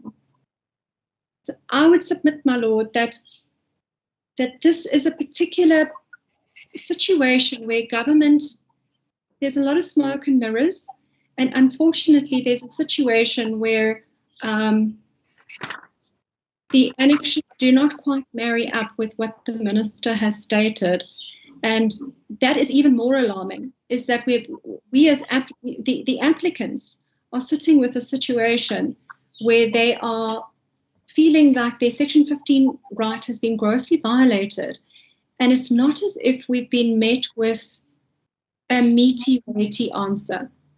I would submit that if we were sitting here today with a record that evidenced specific, very specific super spreader events, very specific data, medical data saying we had these church services after October 2020, with the regulations governing preventative measures for churches and things are out of control, well, then I would submit that things might be very different in this situation. But we are sitting with a situation where the minister hasn't even begun to discharge her onus. There is no record, there's no data informing her actual decisions for any of the regulations specific to the faith-based organization. Is there anything else? No, nothing else. I'll leave it for Mr. Mokgakgabe to deal with your submissions. As it pleases the court. Okay, I don't have any further questions. In those circumstances, people, shall we then meet tomorrow, what, 9:30 or 10 o'clock? Is 10 o'clock fine? Mr. Boda says half an hour. Mr. Botha says 1 hour. That takes me to 11:30. I can start with Mr. Mokgakgabe at 11:45. Yeah, that seems to me in order, my lord. I don't mind starting at 10 o'clock. Mokgakgabe will finish by about 3 o'clock. And then you can all have your final say. He may take longer, my lord. We'll see. If he takes longer, he takes longer. And then Yes, Judge. if parties are available tomorrow evening, then I'll continue like normal after 5, and then we'll stop at 5 and come back at 7. Mr. Mokgakgabe? No, well, no, my lord, I was just trying to say, as you say, we'll resume tomorrow at 10 o'clock, and then the situation permitting, be allowed, to make our submissions maybe from, midday? Probably just before midday, 11:30. Oh, I will think they'd be done by, I'm thinking of starting at 10:15. I was going to say, my lord, I think 10:45 is advisable. 10 o'clock, my lord. Mr. Mokgakgabe, 10:10. 10:15, Mr. Boda stops. 11:15, Mr. Botha stops. 11:30, you start. Okay. 11:30, you start. That's the Yes. normal. I'm giving them their 15 minutes. In other words, the 15 minutes I would have taken today. And then you start 11:30, you can go till 1. Maybe we'll have a half an hour break, maybe a little longer, and then we'll come back, and then we'll get up to about 3 if you need, maybe less. Yes. Yes. Okay, As a court pleases, my lord. thanks, and then we'll take it from there. Thank you all for your time. We'll then adjourn until then, unless anyone wants to say anything. Mr. Botha? Nothing, my lord. All good. Mr. Boda? No, nothing, my lord. Ms. Martin? No, thank you very much, my lord. Ms. Engelbrecht? Nothing, as it pleases the court. Okay, then we'll stand adjourned. Okay. As a court pleases, my Thank lord. you very much for your time, everybody.